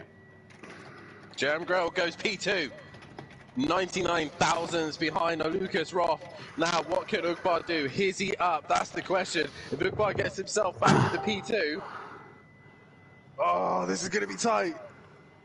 It is going to be tight. Ukbar then comes round the corner. Can Ukbar get it back on the line, on track for P2? Can then Lucas Roth, who's still on a lap, make sure that if Ugbal gets closer? He doesn't, so it's just down to Lucas Roth now. Well, whatever happens here, it's 2 pole positions in a row for JM Grill. Right, Bryn has just messaged me. He's going to have to miss race 2. Oh, that's such a shame. So we hope everybody is okay in the household. We hope the fire's not got too much out of hand. Hopefully they are all right in the household. I'm going to get Beth to just ring the sister-in-law to make sure that everything's fine. Because we don't want to see that. We're just going to wait on this screen just a moment, just to see if Dean can get in. So let's talk. Sorry, just a lot going on at the moment. So qualifying, Lucas Roth is not on pole position. I need to input these results. Lucas Roth is not on pole position. He will start P2 in this qualifying session. Pole position once again, Dan. It's like London buses for pole positions for this man. JM Grill second on the grid, but we'll start first due to Lucas Roth's grid penalty. Ugbal P3, Holty in 4th place with Welshie P5 out there at the moment. DJ Phil will be P6. Then we have Stelsloff, Little Each, that Buzzy Boy, Leon Fernie, Shane Bryn, and hopefully Dean Wysocki at the back of the pack, but we should be losing Bryn. And hopefully everything is all right there. Fingers crossed for sure, as yeah. We will be starting round 20 here. And it is going to be JM Grill on pole position, Lucas Roth alongside him as well. This is going to be an interesting race. The question is, will Dean be able to get in? I have a feeling that he probably won't while we're on this, if I'm honest. I think we've had it before where someone has.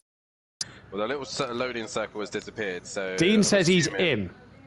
So we continue. Dean is not in. As I thought not, as we have lost another driver. Yeah, that is Bryn. That is Bryn that has gone. Yeah. So obviously we have lost Bryn. Hopefully then everything is okay. I'm pretty sure everything will be all right, but it is going to be JM Grill on pole position with Lucas Roth standing alongside him as well as. Ugbal is in P3 and Holty is in P4. Well, she will start P5. DJ Phil is the one in the pits. I did say someone was in the pits. He is not readied up or is retired here. Who? DJ Phil. He's on the track to me. Oh, in my screen, he's in the pits. Oh, he's on the track to me. He's lagging out on my screen now. Stelsloff is P7. Little Each will start 8th. That Buzzy Boy will start 9th. 10th will be Leon Fernie and Shane at the back of the pack. And on my screen, DJ Phil is dancing. So that normally tells me that he's either retired and is now watching the race. Well, according to my screen, DJ Phil is ready to go. Beth has just gone to hopefully sort out Bryn's. Hopefully they're okay because they've got a 2-year-old and a 6-month-year-old there. So hopefully everything's okay at Bryn's house. And we hope that, that everything's fine and safe to go. Beth has just gone, so hopefully we'll be able to bring an update later on as to everything being all right there. Right, so we've got to focus now on this race. DJ Phil's still there for me, but not for Dan. What's going to happen? I think DJ Phil's retired. I think this is clear retirement by the looks of things, or a lag of some sort. But load the track map and the speedo. Let's see if there's a dot in the pits. He's rolling. DJ Phil's rolling here. Okay. Yeah, DJ Phil's rolling. So Dean Wysocki's in and has left the session. DJ Phil then is racing this one. So I don't know what has gone off there on Dan's screen, but we are down to 11 drivers. It's green and go then, and someone hasn't moved and he's been ploughed into by Leon Fernie. We've lost. Little Each is gone. Now what has happened to Little Each there? Very strange incident. Very, very strange there. Not exactly sure what has happened to Little Each. I'm pretty sure he'll be spamming it in the chat, as he just looked like he didn't go.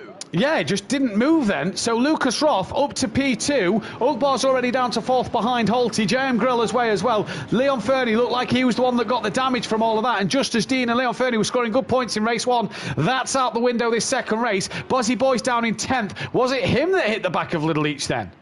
Because Leon's car... None of them look... In fact, Liam's looks a bit squished on the front end. Either way, we go back into it, and it's a dry start here. Leon Fernie's car actually looks all right. Holty's now had a spin. Oh no, Holty's had a moment now as well, so he's had a good start and was on the back of a little restart, says Little Leach. He's screaming a restart here. But we're not sure why what has happened to his car. Not sure what's happened to Little Leach there. As he said in the chat, hopefully Smithy's watching. Well, Smithy is watching now, and he says, great start. Disqualified for overtaking on a rolling lap, says Little Leach. That's weird. I don't know if that's worthy of. I don't know if that's a restart or not. I'm unsure. As Shane then gets into the back of DJ Phil through the bus stop for the first time here. I think is that can't be right to retire Little Leach for a disqualification for the AI taking over. He says it's rolls for you, so there's nothing Little Leach would have done there. So I don't know. I don't know what to do in that situation. Is it a case of restarting? We've only done one lap. Restart. Get the drivers in grid order. We could possibly do that. But whoa, Holty, big slide there. So clearly, I wonder if Dean's leaving, Graham crashing has lagged the lobby out, because you said DJ Phil had retired. We are going to go for a quick break and get this one sorted with Little Leach back in the race. Don't go anywhere.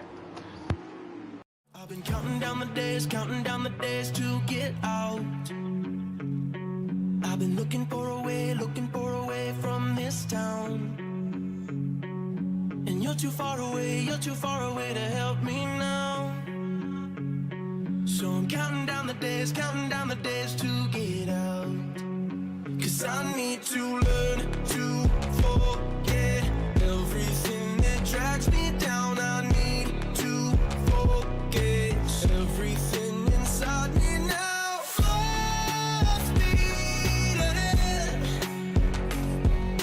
Fly from the end. So I'm full speed ahead.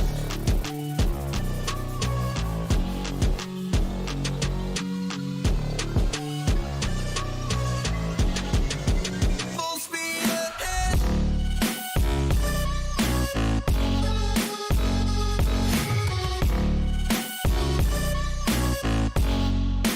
Full speed ahead.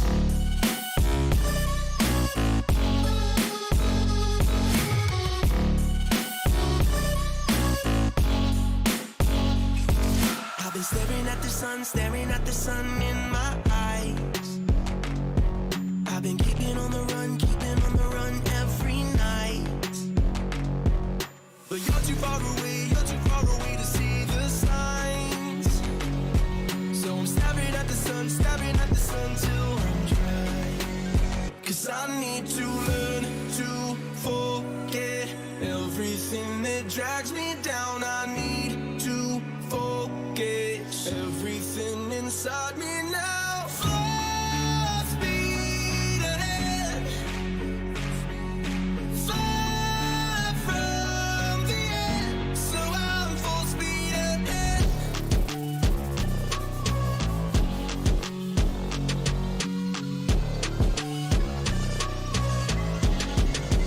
Full speed ahead.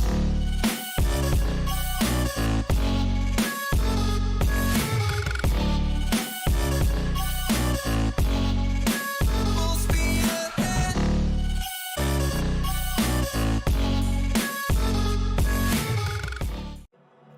I've been counting down the days to get out.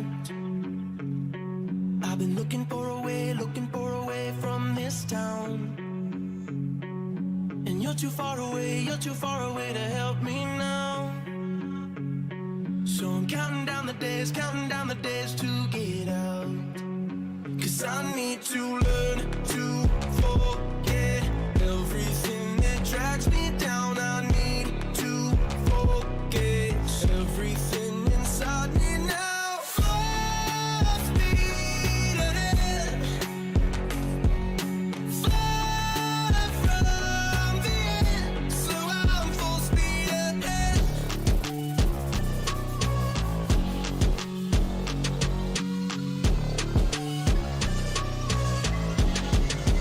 Full speed ahead.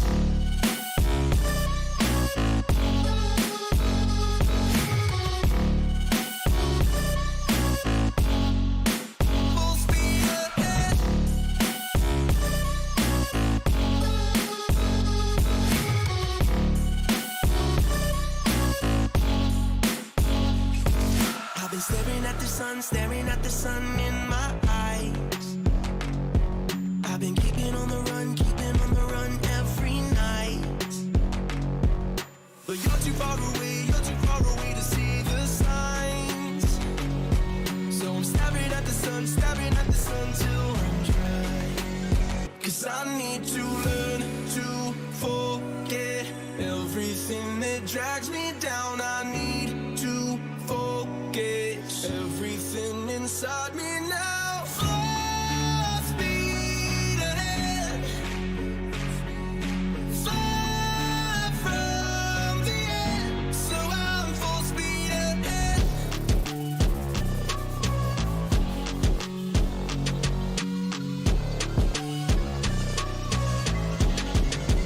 Full speed ahead.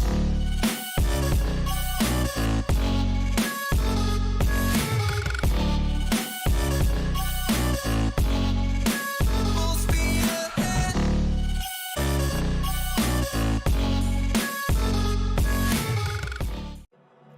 I've been counting down the days to get out.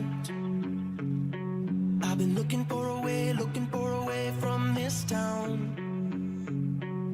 And you're too far away to help me now. So I'm counting down the days to get out. 'Cause I need to learn to forget everything that drags me down. I need to forget everything inside me now. Full speed ahead, far from the end. So I'm full speed ahead.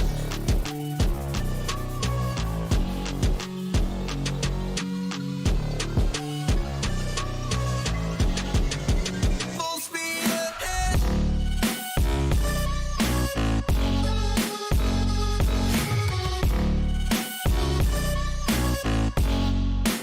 Full speed ahead.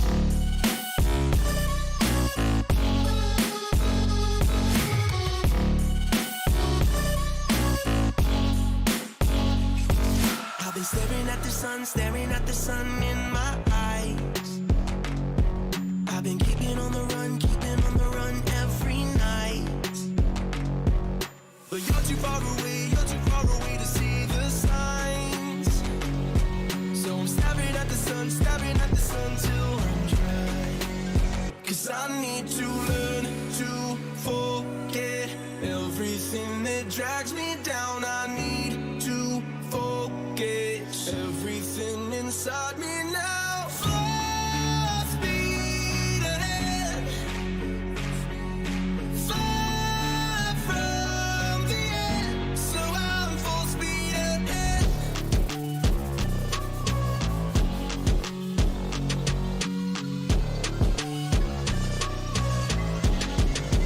Full speed ahead.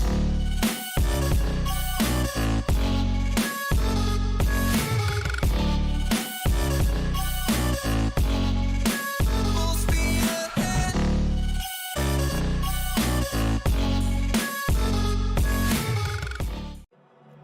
I've been counting down the days to get out. I've been looking for a way from this town. And you're too far away to help me now. So I'm counting down the days to get out. 'Cause I need to learn to forget everything that drags me down. I need to forget everything inside me now. Full speed ahead, far from the end. So I'm full speed ahead.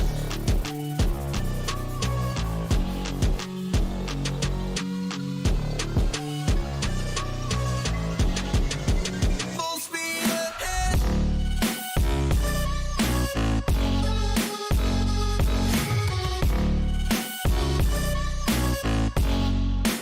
Full speed ahead.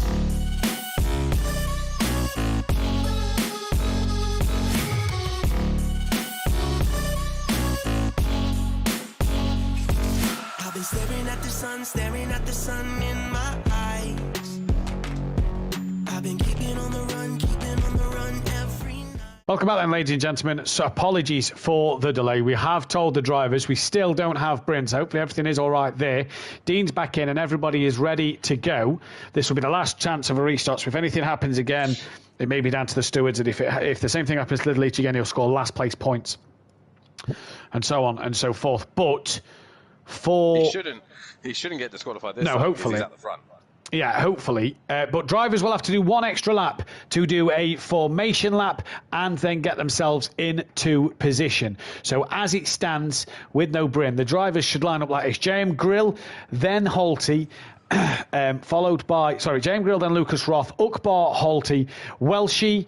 P6 will be DJ Phil, P7 Stealth Sloth, P8 will be Little Leach, P9 will be that Bozzy Boy, P10 will be Leon Fernie, P11 Shane, and P12 will now be Dean Wasocki instead of P13.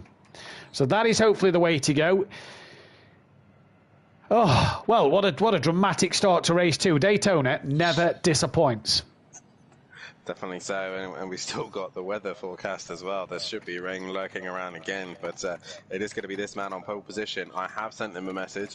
Also, JM Girl being French, I hope he's understand what I've written as we get underway here. Hopefully no one's been disqualified. So away we go. They're going to have to take it easy as they cross the start finish line, but it will be JM Girl who will take pole position here. Yes. Nobody will need to race each other here.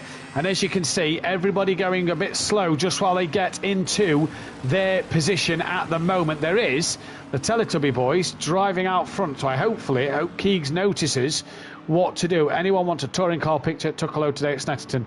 I think we're all right at the moment, Jamie. Either way, thank you though, nonetheless. But hopefully then, everybody gets into place. So then, I will go through that grid order once again. It should be JM Grill from Lucas Roth, which at the minute it now is. Then next up should be Ukbar, P4 should be Ukbar. So Ukbar needs to get his skates on and get up to P4 here as Nari goes, and the rest of the pack slow down. Shane needs to slow down a long way because he's currently 7th, needs to be down in 11th place. Ukbar now needs to get past the 2 Lamborghinis. Taking his time. Yeah, nice and steady. So Ukbar P4, at P3 should Ukbar be, and then Holty P4. Holty goes wide. Go on Ukbar up the inside. Make a late lunge. Sutty would have sent it. Ukbar now slots into P3. Holty P4. P5 should be Welshie. P6 is DJ Phil. P7 is Stealth Sloth. P8 is Little Leach. P9 is that Bozzy Boy. P10 is Leon Fernie. P11 is Shane, P12 Dean. So they are in position. If people are wondering why that Bozzy Boy is in the wrong livery, because of his steering wheel broken, half his buttons don't work, which means that he cannot change the livery of his car. I think Dean needs to buy Little Leach a pint next time they see each other, because he's got a second chance here. He has indeed, and JM Grill will now know that the order is complete. He can keep a nice steady pace. He doesn't have to go too slow nor too fast, but he will have to go at the start finish line. No one can cross until they get to the start finish line. So it's who's going to get the best of the restart, and this is another challenge for these boys. Yeah. They're going to have to prepare their tyres on their own. Yeah, they are. Tyre preparation is going to be key here, and you can see Dean in the back just weaving a little bit, as is Welshie and Holty. Leon Fernie and Shane keeping the temperatures in their tyres, and Dan, they're going to be on the dry tyres, so it's who's gone soft or who's gone hard. If they're on the hard tyres, there's a lot of drivers that aren't preparing them tyres very well. You'd imagine the tyre preparation would be even more. If you're on the softs, then you don't need to do as much tyre preparation here. Lucas Roth is very eager to get this race underway. He is indeed, but I think that might actually hinder him than actually help him. He's that close to the back of JM Grill that if he just hits the back of him, he will get a penalty going into turn 1. Look at these guys. First time they probably had to do this in a very long time, but it is going to be JM Grill who You know will what this looks start like? this race. It's like a NASCAR start with a 3 or 4 wide coming to the line. Yeah. Very NASCAR-esque here at Daytona as they are coming to the line, and JM Grill will not go until the line. So you'd imagine if you're Dean Wysocki, you're going to be having the best pace into turn 1 as they come to the line now. Not yet. 5, 4, 3, 2, 1. It's green and go, and Holty has wasted little time to get past Ukbar. So is Stelshoff, and DJ Phil also dropping back in the background, and Lucas Roth did not get JM Grill at the start. Now then, the drivers are underway. They've had to do their own manual start here, and how has everybody got through turn 1? Somebody's in the pit lane. Somebody's in there. Is it Stelshoff? It is. What has he done? What a start. What a start. Dean Wysocki's had a mistake at turn 1. Stelshoff's come through the pit lane. Not sure what's happened there, but either way, JM Grill, Lucas Roth, Little Each has got up to 3rd from 8th already. He has indeed. Now watch out for Leon Penny here. He's right on the back of DJ Phil. Dean already started last. Oh, Liam!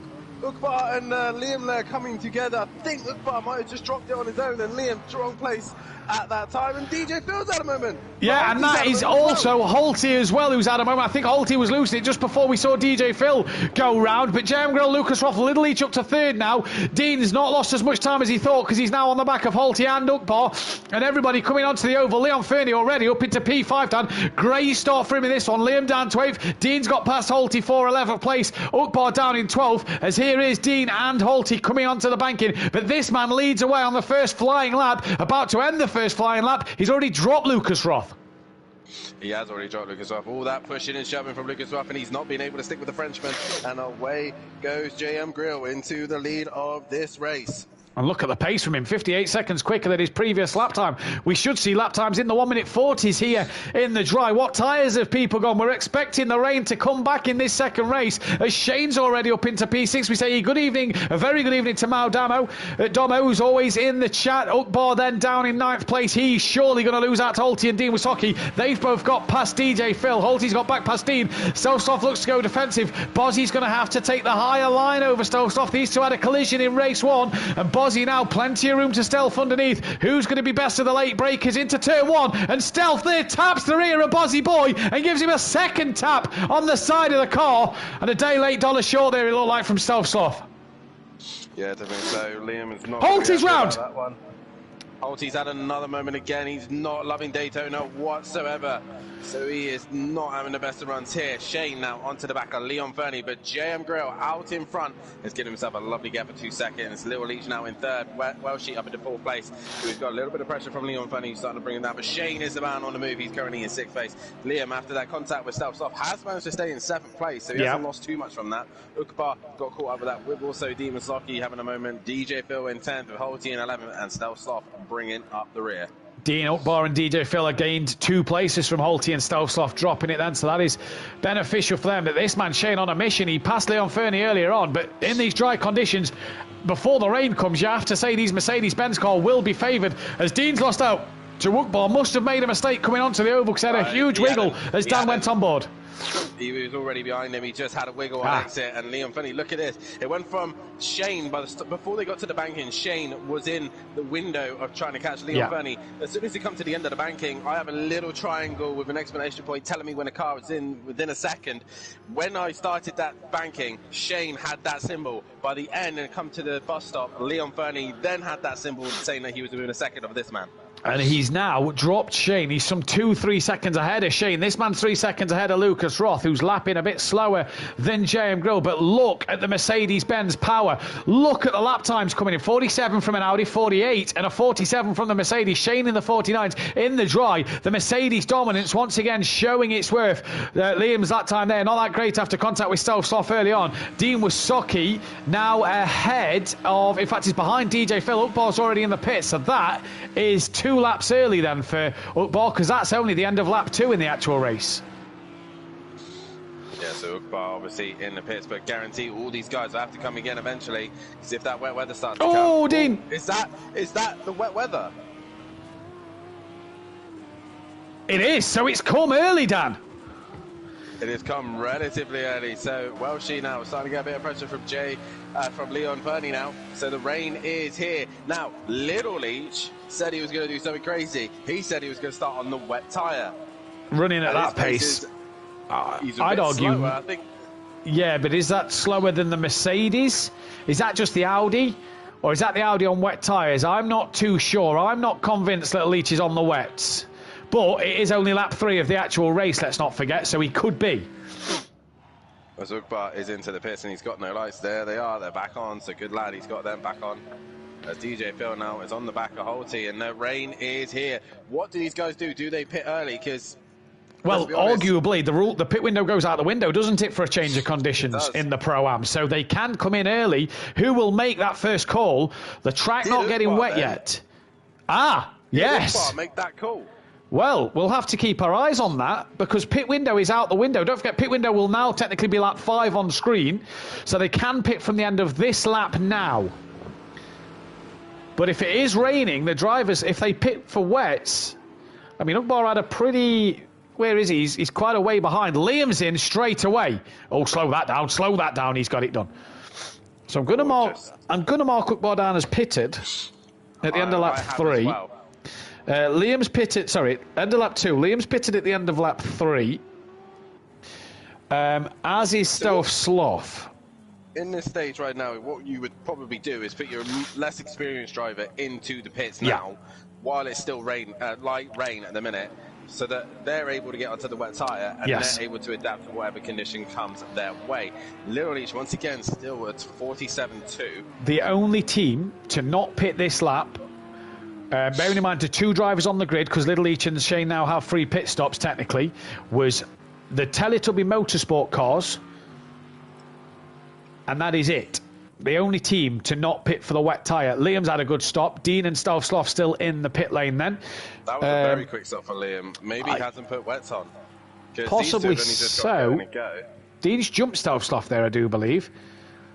Oh, I think Liam, did he just cross the... I'm not too sure. I am going to look on the stream and I will let you know, but I didn't quite see if he did or not. But has Liam put the wets on? We'll find out, because is the track... Just go on board Liam a second here while I just take a look, because is that track getting greasy? Liam... Oh, he's gone deep. Oh, it's close. It's close to cutting the pit exit line. I think you may need to take a look. It is, Dan. You look on board there. The track is getting shinier. So early days, it is getting wetter. And JM Grill stays out. Little Leach is in. Lucas Roth has had a moment. They're all coming in now. Little Leach is in. So Little Leach is in actually on the pit window, as is what looks to be Lucas Roth. So this is the pit window technically for these guys. So Lucas Roth as well is in. So Little Leach didn't then put the wet tyres on, otherwise he'd have kept going. Yeah, he would have indeed, unless he's only just stopped and get going. They're all in here. You can see Shane's in as well. Little Leach ain't got no rear wheel. What? On my screen, he looked like he had no rear wheel. Oh, is that why he's spanning the pit lane? So... Oh, I hope he's got all the wheels then, but he's had a moment in the pit lane. That could allow other drivers to catch him. Welshie as well came into the pits there, so everybody's pitted at the end of lap 4, bar JM Grill. DJ Phil as well has come into the pit lane now. What about Holty? Is Holty pitted? No, Holty can't pit because Lucas Roth's in the pits. That is why Holty is so slow, because he's had to wait for Lucas Roth. Liam's got past him. This could work out brilliantly for Liam and Dean. In fact, no, it won't work out for Dean, because Dean is nowhere. Ukbar, did he not pit for the wets because he's off at the bus stop? No, I don't think he has. I think he came in a pit too early there, and he's gone off. Everybody's now pitted bar JM Grill. Lucas Roth is second. That Bozzy Boy sixth, right behind. A flash of thunder there. You're seeing the thunder even more here. Bozzy up the inside of a struggling Leon Fernie to get the power down out the corner there. And Bozzy Boy, the pitting lap early for Bozzy. What a tactic. What a strategy. Because look, his teammate struggling big time here. He is indeed. He's managed to get back on track though, but he's going to lose a lot of places. The early man still yet to pit. And JM Grill is going to be kicking himself, wishing that he came in sooner than that. He is indeed, as Bozzy Boy tries to go up the inside of Welshie, and that is Lucas Roth, who's bounced off the wall there, and a huge moment for Lucas Roth. And I'll tell you what, Liam and Welshie there was proper elbows out, door rubbing and banging together there. Bozzy Boy is on a mission. JM Grill is only just coming to the pit lane. He's lost 2 seconds, 3 seconds to Little Leach, 4 seconds now. He's not even in the pits, he's just got in, and he's lost some 4 seconds to Little Leach over coming into the pits. He has lost a lot of time, and with a tyre change, you imagine Little Leach and Bozzy Boy will get past him here. Possibly so. As Leon Funny looked to the inside of Welshie there into the bus stop, a little bit optimistic there. As Shane has got past Lucas Roth there. So keep an eye out for this man again. He could possibly come in for a quick drive towards the end of this race. So keep an eye on him. He was very quick in the wet, and it's all about consistency. And Little Leach is back. Right, in the lead. JM Grill. He's just pulled away. I heard the engine roar, and away he goes now. What is it? The wet's gone on. Well, this is the question, but let's not forget it was a 26-second gap to Little Leach, and Little Leach is a good 5 or 6 seconds up the road. We've lost Lucas Roth. So is that a disconnection or a retires? Oh, that Aussie boy goes off there. He's just hanged it together.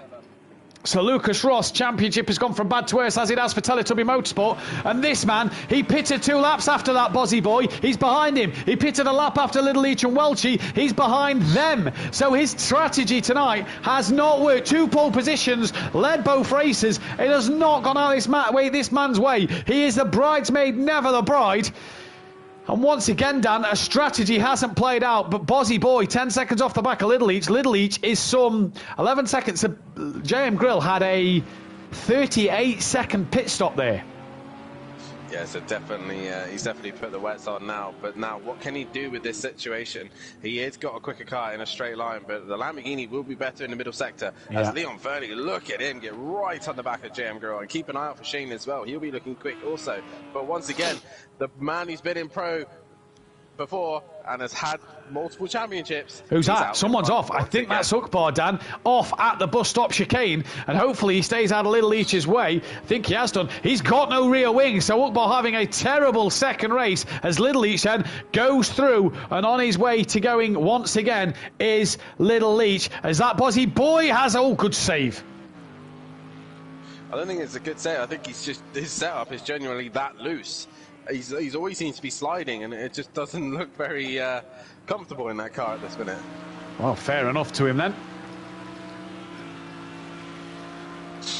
I don't know if Jamie's in the party with Geeks. Maybe he is. Maybe he could tell us if he's actually retired. There's Ukbar down on the infield there. He's come to a stop. Yeah, JM Grill. JM Grill around the outside. On the high side of Welshie, looking down into turn 1, Shane's got past Leon Fernie behind. Ukbar gets into the pits, and Welshie just manages to hang on. And JM Grill too deep on the brakes, and taps the rear of Welshie. A little naughty there from JM Grill. Should have waited till Welshie was cleared, but behind these two, Shane has just lost out to Leon Fernie once again.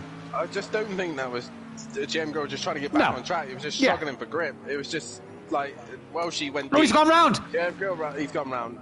He's touched the grass on the outside, and these two are battling. These two are trying to keep with each other, side by side once again. And where's Leon Fernie gone? He appears now, and coming up to where Fury overtook you round the outside. Is Shane going to do the same to Leon Fernie?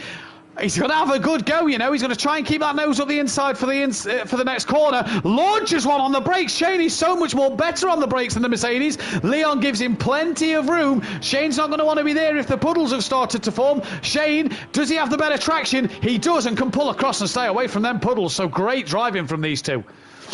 Yeah, definitely so. And they've learned their puddles now. They should know where the puddles are going to form. And Little Leach is gone. He is gone into the distance. So, I thought Jamie was in the party, but... Whoa, he's gone! He's spun! He's gone now, but he's gone round. He's had a big spin, and this is going to allow this man to catch up no end here. 11 seconds going into the bus stop. We can see him as well. We can see him. It's off as well. So, look at how steady he's got to take it. Oh, and a slide. Must have clipped a puddle. Well... Hello, this man's on for a podium as well, because so far Bozzy Boy and Welchie didn't have a spin this lap. Shane has pulled away from Leon Fernie, and we've lost Ukbar as well.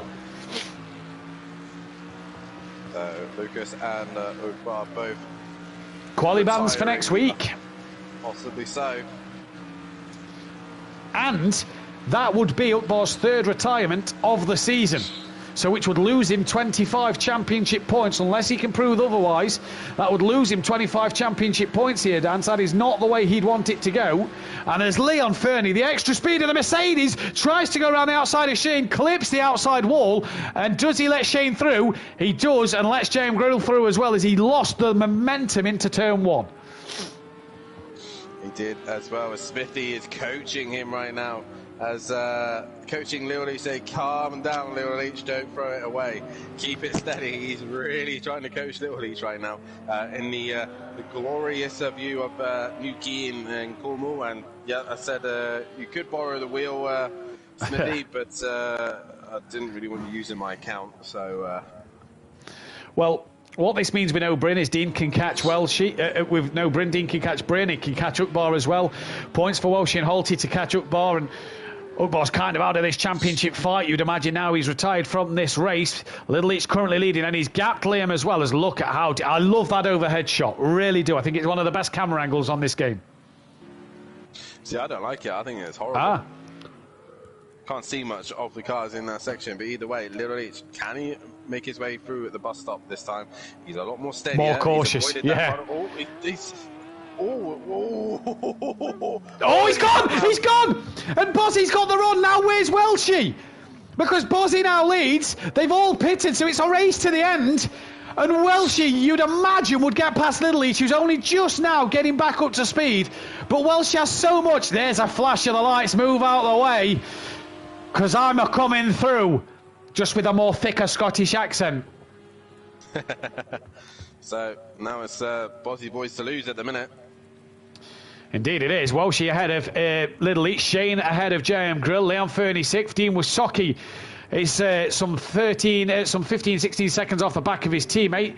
He's 9 seconds ahead of DJ Phil. JM Grill's now going to look around the outside of Shane and thinks better of that one, as Shane nearly outbreaks himself, but clearly has learnt from the wet weather that there's puddles form at turn 1, and maybe wants to think that I'll just go a bit deeper and avoid them puddles that haven't yet formed. Let's stay on board JM Grill a second. Let's see if the puddles are forming, as he has a look at Shane now and still can't get through. Little Leach Welshie. This is still anyone's race to win here as well. She's going to lose a Little Leach. Little Leach gets around the outside. Oh, Little Leach goes off.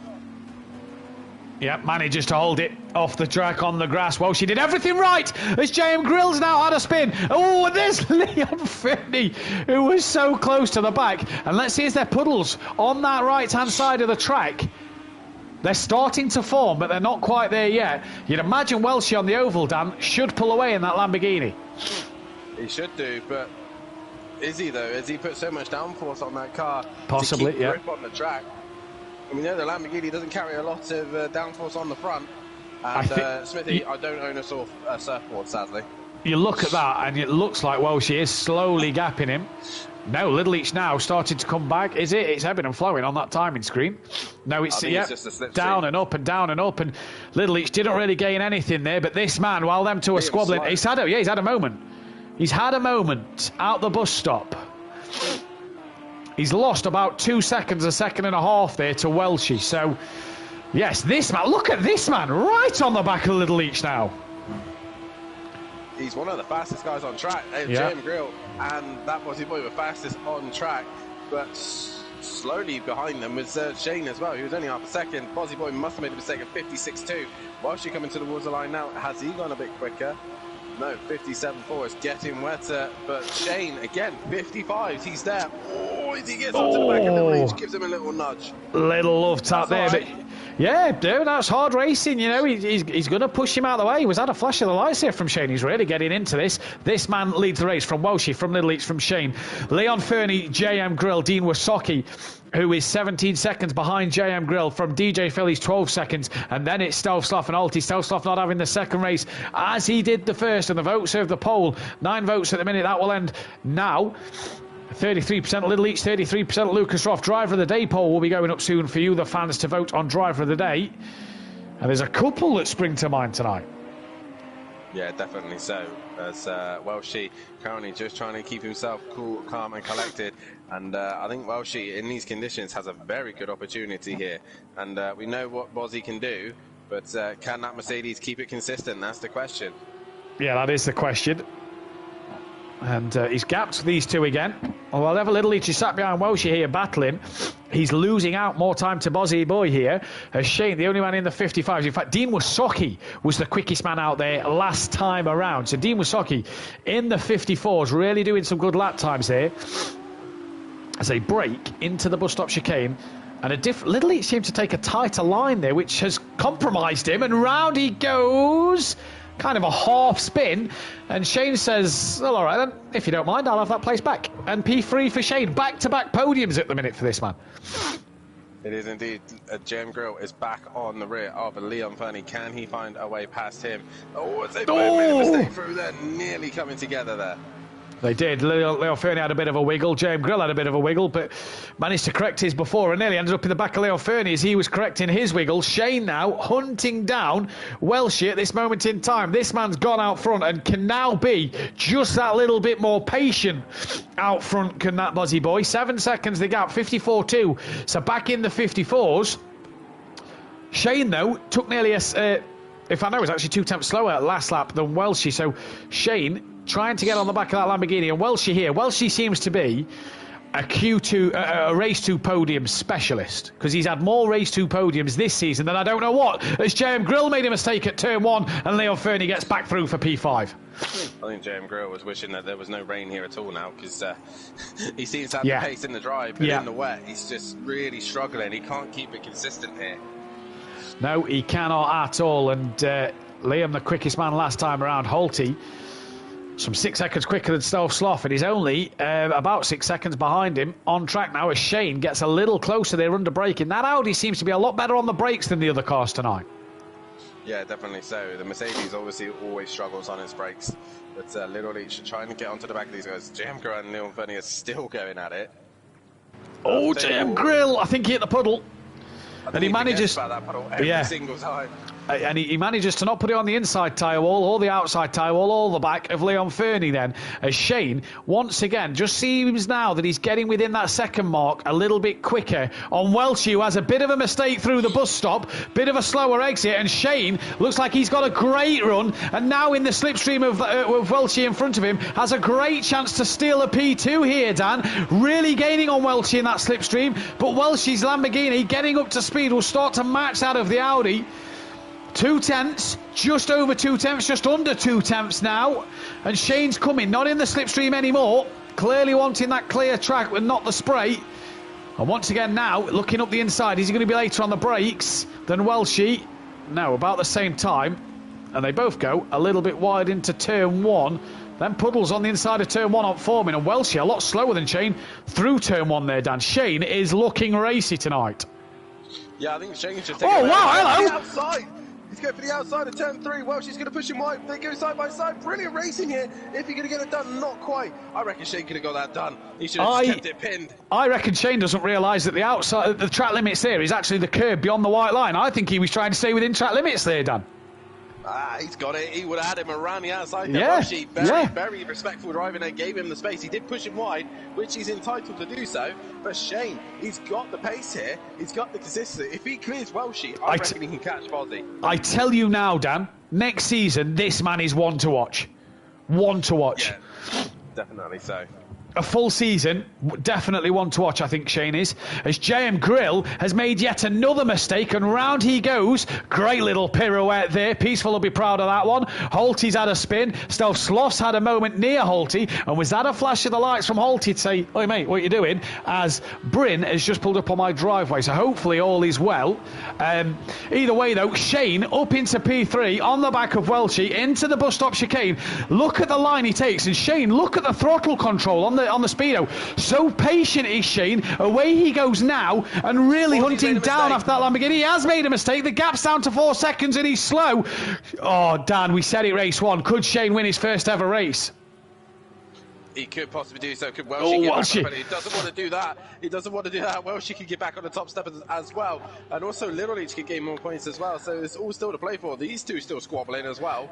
But this is what I mean. Liam has to be consistent, and he's made another mistake. This is allowing him to catch up again. And look at second, third, and 4th place. 55, 55, 55. All within the same pace. Dean Wisoki's even running the same pace. In fact, Dean got past J.M. Grill there after J.M. Grill had a spin. So Dean's back up to 6th place. J.M. Grill's had another moment now coming out the bus stop chicane. So that's P7 and is losing even more ground to Dean Wisoki in this one. But Welshie, under immense pressure from this man, who is getting stronger and stronger every lap he does, right behind Welshie on the infield part of the track. And this is where that Audi on the brakes is going to be stronger than the Lamborghini, and it's really going to be beneficial. Just just takes too much curb, gets on a puddle, and manages to hold it now. This is where Welsh can start to stretch his legs.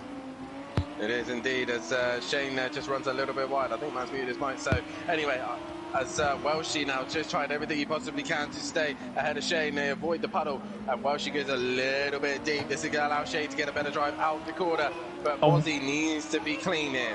Bozzy needs to be clean at the bus stop chicane, and one thing this is going to do is this is going to allow this man one more chance at that bus stop chicane. JM Grill in once again, so his race and his evening has gone to absolute pot as it's ruined race 1 and a ruined race 2. Shane now needs to get back onto the back of Welshie. Self-Sloth has lost out to Alti there, but these two should catch JM Grill as DJ Phil will get past for that P7.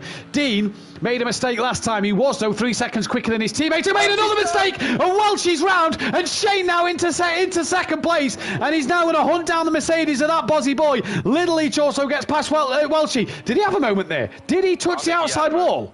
Yeah, I think he did.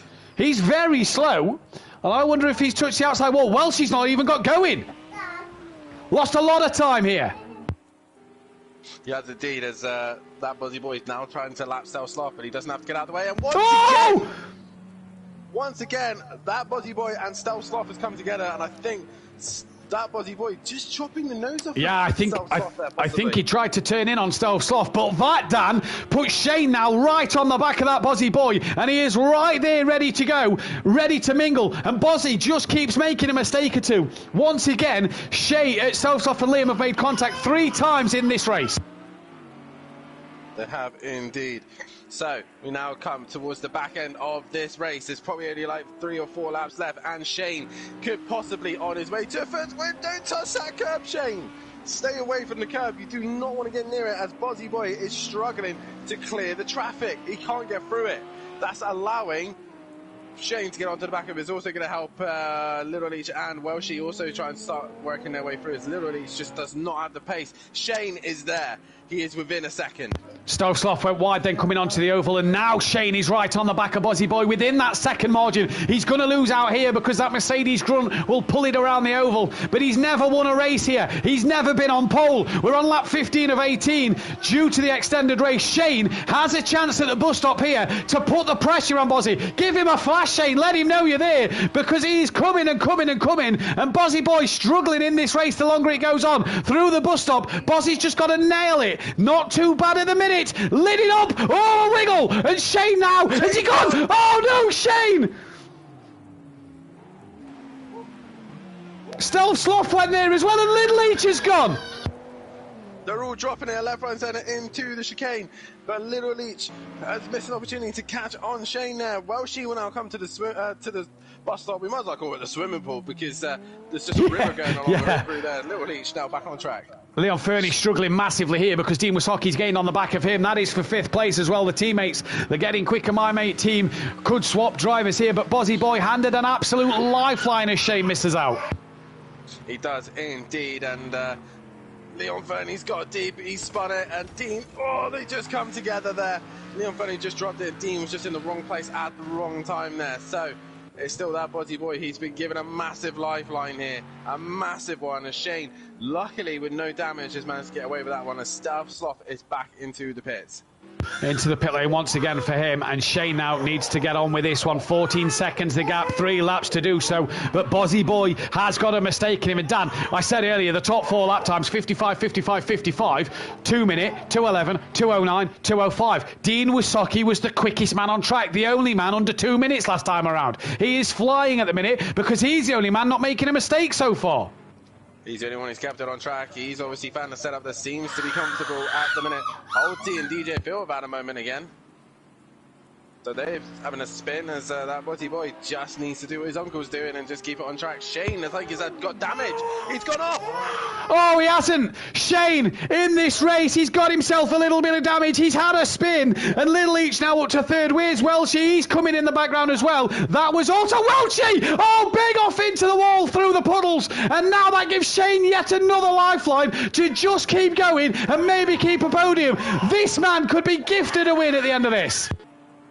He will be indeed at this rate. DJ Phil's off again, and Holty's right behind him, but they are... Dan, these conditions seem a lot worse than race 1, if you ask me. It seems a lot worse as they're all trying to just survive. Dean's gone off. Dean's made a mistake, so he's gone off into that same corner. Everyone else is dropping it. And Little Leach and that Bozzy Boy, Little Leach just dropped it. You say that, but even he's made a mistake, and Shane's going to come back through for second. You cannot write this script to the minute tonight. Penultimate lap of this race, penultimate lap of the evening. 4 races to go after this, and Bozzy Boy is drifting it through the corners, but Little Leach here dropping it back behind Shane. Welshie nowhere near the back of them. That is a fight for the podium spot. Dean was socking out through Leon Fernie, and now he touches the puddle and spins. I think that puddle was going across the whole the whole circuit there. As there goes Little Leach, he flies past. Shane's got damage. Shane has got some big damage. He's got struggling in a straight line. He is indeed, but Little Leach has gone deep. Little Leach has gone round, and Shane now goes back into second. Oh my days, you can't script this stuff at this moment in time. It's all about who can stay on track at this minute, and at the minute, it's that Bozzy Boy is the only one who's managing to stay on track.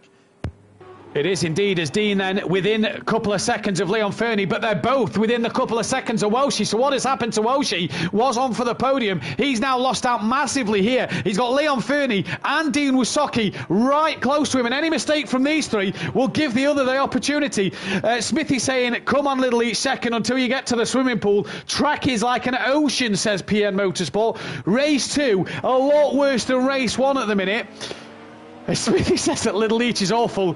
He might fly past Shane here, but he's got to make sure he keeps it on track. Shane has got some damage, losing it, so does Little Leach. Damn, these puddles are getting a lot worse as Little Leach taps the rear on the tyre wall, and Shane can swim off into the distance. He can indeed, and like I said, this man has just been gifted the win at this stage. All these guys are too busy dropping it. Well, we've lost. Who have we just lost there? That is Stealth Sloth. So no points again there for Stealth Sloth after a great race 1, nothing in race 2. He's retired into the pit, so again that could be another retirement for him. That'll be his first of the season. So at the minute, 3 drivers will be on a qualifying ban for Osher next week. This man gaining on the back of DJ Phil Green. This man's gaining on the back of Welshie, and Dean Wysocki's made a mistake because he's no longer near this pair. He's right out about there. He looks like he's possibly got a little bit of... I know, he looks all right. Little Leach is off again. Little Leach is off again, and Welshie's there.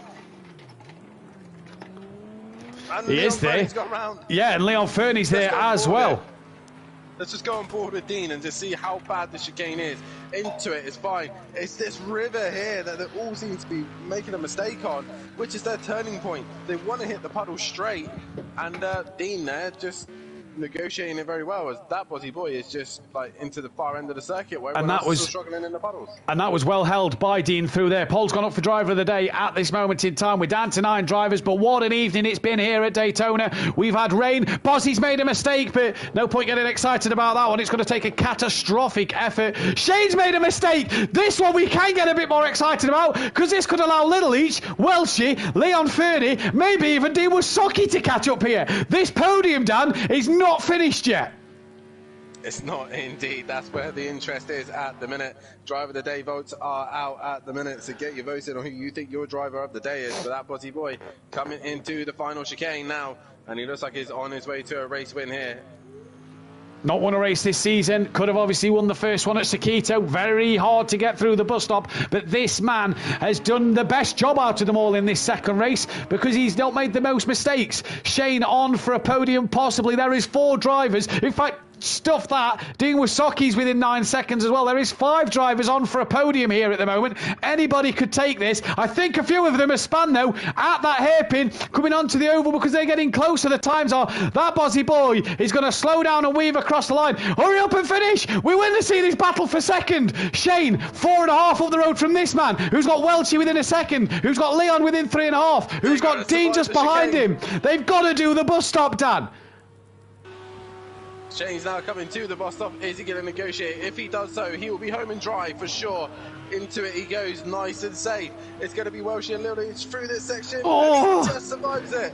And Shane manages to get through. Is that Shane on his way? Look how slow Little Leach is. I think Little Leach has had a spin. I think Welchie's had a spin. Little Leach rejoins. Welchie tries to rejoin. Leon Fernie tries to go through the middle of them. Dean Wasocki somewhere in all of this. JM Grill's had a spin. And it's now Welchie on the podium for third. Let's cut to Shane though, because he's about to get a second place here once again. And a great drive tonight for Shane. Back-to-back podiums for him. And great points for the team as well. Welchie though nicks a podium at the end. Dean not close enough. He must have made a mistake somewhere. Has Welchie got this third? Because here comes Leon Fernie. Mercedes Grunt versus Lamborghini. Who's going to get to the line? I think by the nick of it, it's going to be Welchie at the very end. Leon Fernie, a fourth place. Little Leach down in fifth. Dean Wasocki a set of sixth places, and everybody can take a breath there. What a fantastic race. Oh, what a dramatic race. We await fastest lap. I can't even tell you who was seventh. It was DJ Phil, after all of that, came in seventh place. So a fantastic bit of points for him. Lap. Little Leach fastest lap, so that'll be an extra point for him nonetheless. Halty comes home in P8, so that'll be some more points for him. JM Grill, after being on pole position, only down in ninth place. Stealth got disqualified, right, so that will not be a retirement against his name then. So that will not also be a qualifying ban, so it will just be Ukbar and Lucas Roth, maybe with a qualifying ban for next week. Dan, get Bozzy Boy Welshie in the chat. Hopefully Shane joins us as well. And the current championship standings will look like this. Get your final votes in for driver of the day. What a epic end to what has been a dramatic night. And it hasn't done there. Thunderstorms predicted tomorrow night for the Pro Series. So make sure you tune us for that one, where Dan Davis and Jamie Brady will be taking you through all the action of the round 19 and 20 of the Pro Series. Overtaking myself and Fury up for the championship. Who will come out on top? And if it's anything like tonight, you better hope and pray you brought your wellies and your brollies. Little Leach leads the championship, 74-point gap to JM Grill. The championship can be decided next week. Lucas Roth is down to third. He's 81 points behind. Ukbar is fourth. He is 102 behind. He will pretty much be done next week. Lucas Roth and JM Grill can still slightly hang on in there. Halty P5. Welshie moves up to sixth. Bryn down to seventh. Obviously not making race two. Dean Wasocki up into P8 with Smithy ninth. DJ Phil moves into 10th. Shane goes ahead of Stealth Sloth by 5 points. That Bozzy Boy right on the back of Stealth Sloth, and Leon Fernie on 12 points. Pick a Mix Motorsport lead the Constructors' Championship by 23 points from Teletubby Motorsport. My Mate Racing up into third ahead of Terminal Velocity Racing, who's got MC Motorsport on the back of them. Super Crash Bros not far out the mix neither in P6, and getting quicker at My Mate P7. Still, every team can win the championship by getting quicker at My Mate. And Dan, who is in the party? Because I've lost track of who is in it at the moment. All three of them. Right. Well then, we'll start with Welshie. Get your final votes in for driver of the day, by the way, on the poll. That will end in a moment's time. Welshie, that was as dramatic as I can remember. That was horrendous. Used to the rain up north, though, across the border. Not this kind of rain, though. No, I think obviously with thunderstorms there, the puddles were just getting a bit out of control, but we're tiptoeing around. Even you seen at the very end, me and Little Leach tried to tiptoe through the bush, stop chicane, and it was still spun, so it was nothing we could do. It was, and then obviously Leon tiptoed through, and he obviously had a big run on the straight, and I knew he was coming, so it was going to be close right at the very end. That Mercedes powerful. Very close at the very end. Do you feel tonight, though, that Mercedes has kind of been neutralised with the weather, and it's gave you the opportunity to have this podium, because it looked great in the dry? I don't know. I think it depends on the guy's setups. You know, there was some cars you just felt they were flying past. You know, GM Grill was extremely fast tonight. I know Keegan's was fast, but he had problems. But and even Holtley was up there by a few mistakes, but he was still quick. So yeah, I think it was just pot luck tonight with that thunderstorm for everybody, if I'm honest with you. But there was some good drives up there. Shane did well. So yeah, it was just I think just pot luck tonight for me as well, to be honest with you. Great result though for yourself, great result for the team. Stealth Sloth getting DQ'd in the second race, a fifth and I think it was eighth in race one, a podium in race two. Great result though for the team tonight. Definitely, obviously, want to keep trying to keep pushing up that board as much as we can to stay up the top. But that's it, yeah. It's just about scoring points now and maximising what we can do. You know, going forward, there's not many races left, but heads down and just keep focused. That's the one. Well done tonight, buddy. We'll let you get back to it. Congratulations on the podium.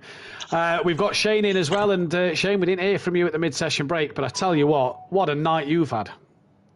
Yeah, hard work. Very hard work. You look the most comfortable driver out there tonight, it must be said. The Audi looked great on the brakes, and you just looked like you had the measure of people. Yeah and no. In the second race, I had a lot of damage. I think I had about 5 laps remaining, and I whacked into Stove Slough head on. That put me about 34 damage. Right. So from there on, I was struggling like hell. I don't know how I managed to keep second. Obviously gambled not to take the pit stop then, and it rewarded you in the end. Oh, very close to, but then I thought, I might as well carry on. Tonight's conditions, something like you've not had since you've been here, and you've only been here a half a season nearly, and that was probably the trickiest conditions you've had tonight. Yeah, we had that race in Zolder, but that didn't go well, did it? Either way, you're ahead now of not only that Bozzy Boy, but Stealth Sloth as well, and you're tied with DJ Phil. So to say you've missed a lot of races through coming in as a late entry, you really are making up for it. Yeah, going there. Hopefully next season will be a lot better starting from start of season. Well, we hope so. Best of luck next week as well, buddy, and well done on tonight. You have got the fans' vote for driver of the day. That's all right. And we've got that Bozzy Boy in with us as well. And I tell you what, you're probably one of the happiest men on this podium at the moment.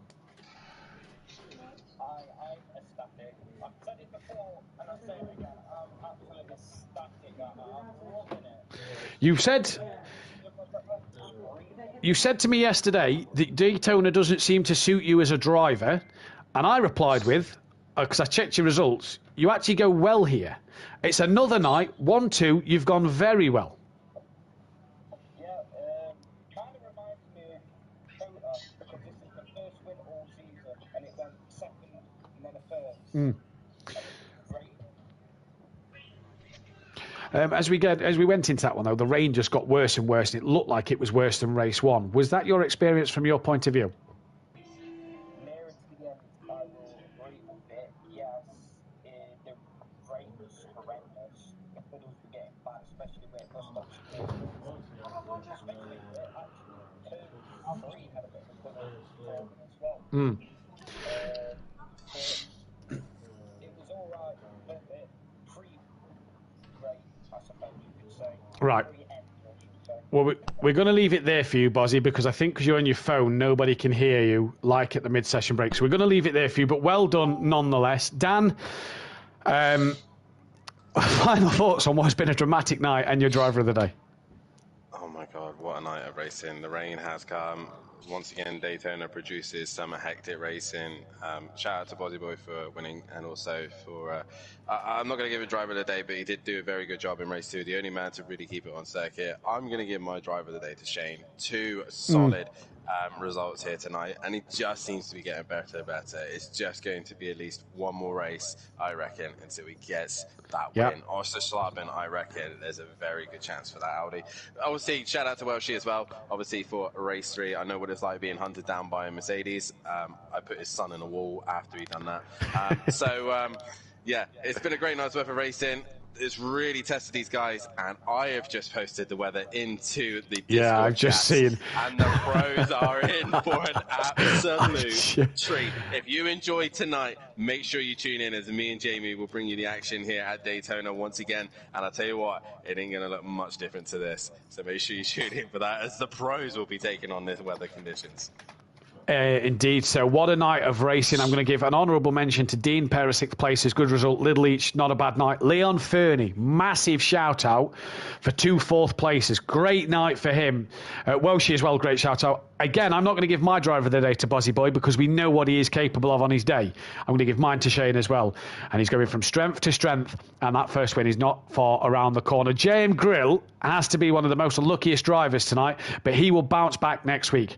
As Dan said earlier, what a dramatic night. He and Jamie Brazy will be back live tomorrow night for the same, if not worse, conditions. Hopefully, touch wood, it brightens up a little bit more over the next 24 hours, but we'll wait and see.